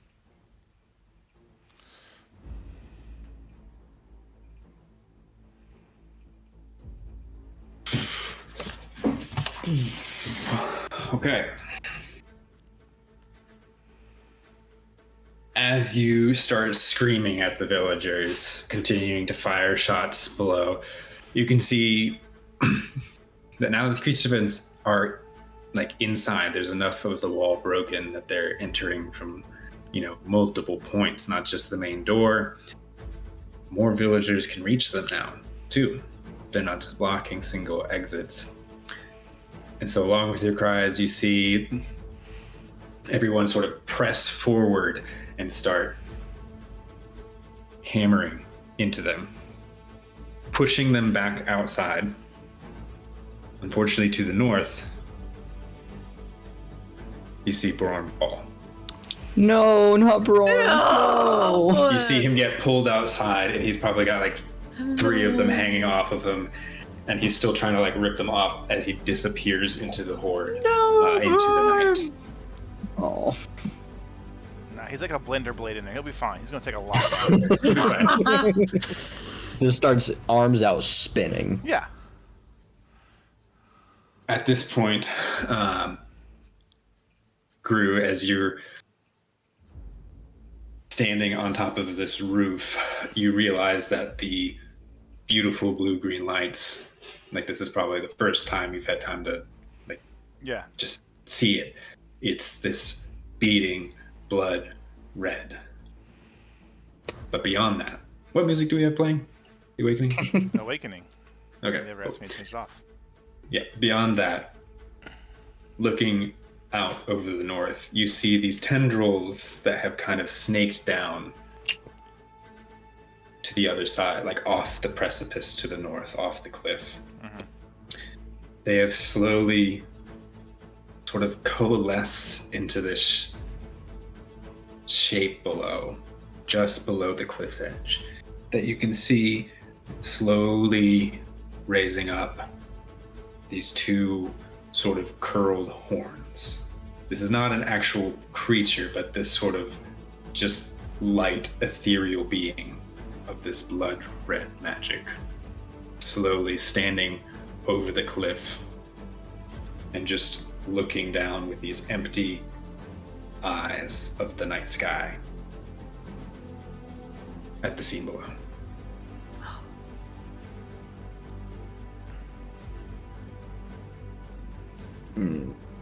They reach their hand out.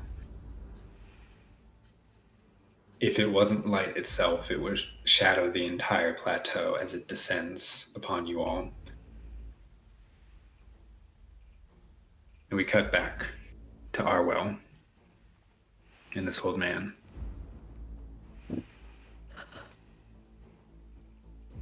But if you had a chance to even stop the possibility, even if you didn't know them, of others dying, would you? I feel like I should, but I don't. It's Captain Boroth. I don't, and Miss Lisbeth is so nice. And what? He walks you back to the lodge, away from the cliff. And inside the lodge, right inside the door, there is a huge, large, like, pack with, like, food and bedding and other things. Mm-hmm. And he, like, struggles even, like, himself to pull it out. He pulls it out, and he puts it, kind of, like, shoves it at your feet, like, at the door, with, like, the cold air blowing in behind you, flapping the furs.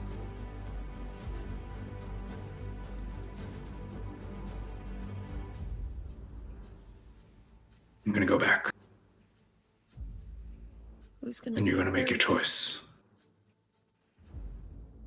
Who's gonna take care of Gypsy? I'll take care of Gypsy. Okay. She really likes sausages.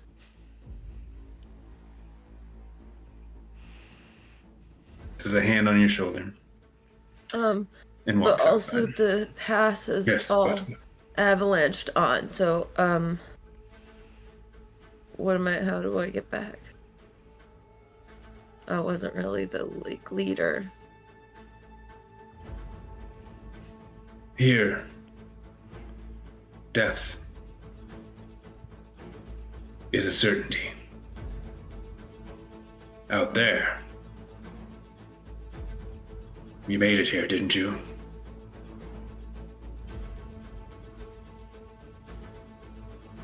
Okay. And he disappears outside, leaving Arwell standing with this pack.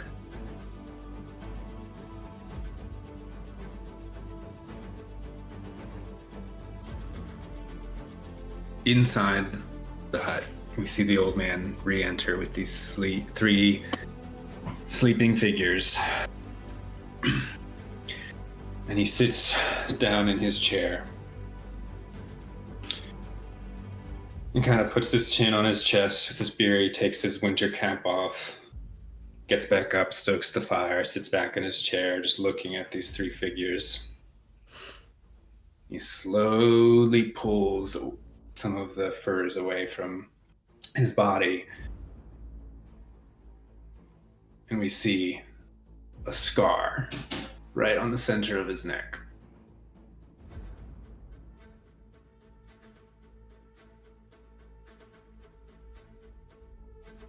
And then the bookcase, the shelves behind the sleeping figures, begins to move. And that's where we're going to stop. Oh my gosh. Final cut is Arwell walking away. Big wide shot. Yeah, big wide shot down the mountain. We see this solitary figure with this huge pack just climbing down slowly. And somewhere like a mile away, we see three wolves. Catch a scent. Cut off the awakening music. Give us some like casual background music. That's Grim's What Dungeon for today. Thank you all for joining. Christ. We did Cairn again. We're hoping to be back at it with Fallout next time. How's everybody doing? So close to tears for the entire second half of this. Damn, Matthew really got you. Boy. Oh my gosh. It's Yeah. Captain Borath. I liked the defending the longhouse thing. Yeah, that that guy's an was asshole. that was fun. Oh my god. That was cool. Ugh. Oh, I love it. That was Somewhere on the fun. whisper of the wind is a story of the nine-fingered sniper. Yeah. Arwell's writing a book. Again, I love just trying to find reasons why a character would have certain things versus how to use certain things. Also, I did look it up. Perfume is extremely flammable. Thank you very much. Yeah, but it's not pressurized and Against a aerosolized. supernatural going against look. a supernatural being. I'm not knocking the idea, but I just set the parameters and said you were welcome to do what you do, but just know Which is it's always not going to wrong. be like a lot of damage. It's not hairspray and lighter. I wasn't You don't looking have to the do- pressure. I was never looking to do damage. I was looking to just get flashes of light to scare them off more. And I get, yeah, it wasn't. Whatever. Hey, next time you bring it up, I might say the same thing. So we'll see how it is.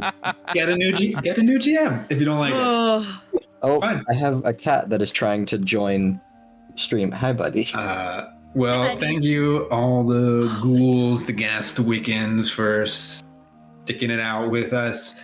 I know Big Daddy Grimm's really excited for the next session. We've got a lot of new people coming in on YouTube and things, checking us out. And so we really do appreciate all of that. And we can thank Morgan for the editing and Paige for helping assist with all the socials and things. Brandon and I are band-aids that they throw on different things.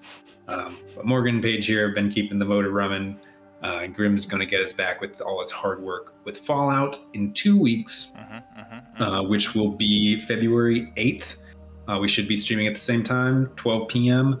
On a Saturday, or you can catch the VOD later on YouTube. Any final thoughts on the day? I had a lot of fun playing with everybody Oh and my doing God. kind of a different one-shot. I just loved Morgwen, and I will mourn her forever. Everyone will mourn Gwen, but you Morgwen, gotta kill someone like every other session at least. you gotta Yeah, do it. seriously, And though, hey, it's- she went down like a hero. She was trying to save the day. feel It was like a I bad plan, telegraphed- but telegraph the danger well enough. you Mhm. really did. It was not. I was laughing as I made the choice because I was like, "This is how I die," and then I died. So This is how I You died. know. I died. I've made you my gotta give it a choice. shot, though. You never know. You never know. You Yeah. never know. They both could have rolled poorly. There's so They many could things have rolled happen. poorly. I could have rolled like better on my strength check and not taken Yeah. that critical damage. Yeah. So many things. Well, thank you all for playing. Thank you all for watching. I'm really enjoying Cairn, but I am excited to get back into Fallout, where we just fell into basically the hell version of the Fallout universe, is what it sounded like. Chandler's got all the Fallout knowledge. I've just got a base level, so I'm excited to see where that goes. We'll be back together, even though we've been separated, lost in the wilderness, all alone from each other. Only our So much scrying. So much snow. Yeah. outside. Yeah. Shh, there's snow. Yeah. So, just remember, not all who wander are lost, but all those who enter the dungeon are. Keep it creepy. Bye. everyone. Bye, guys.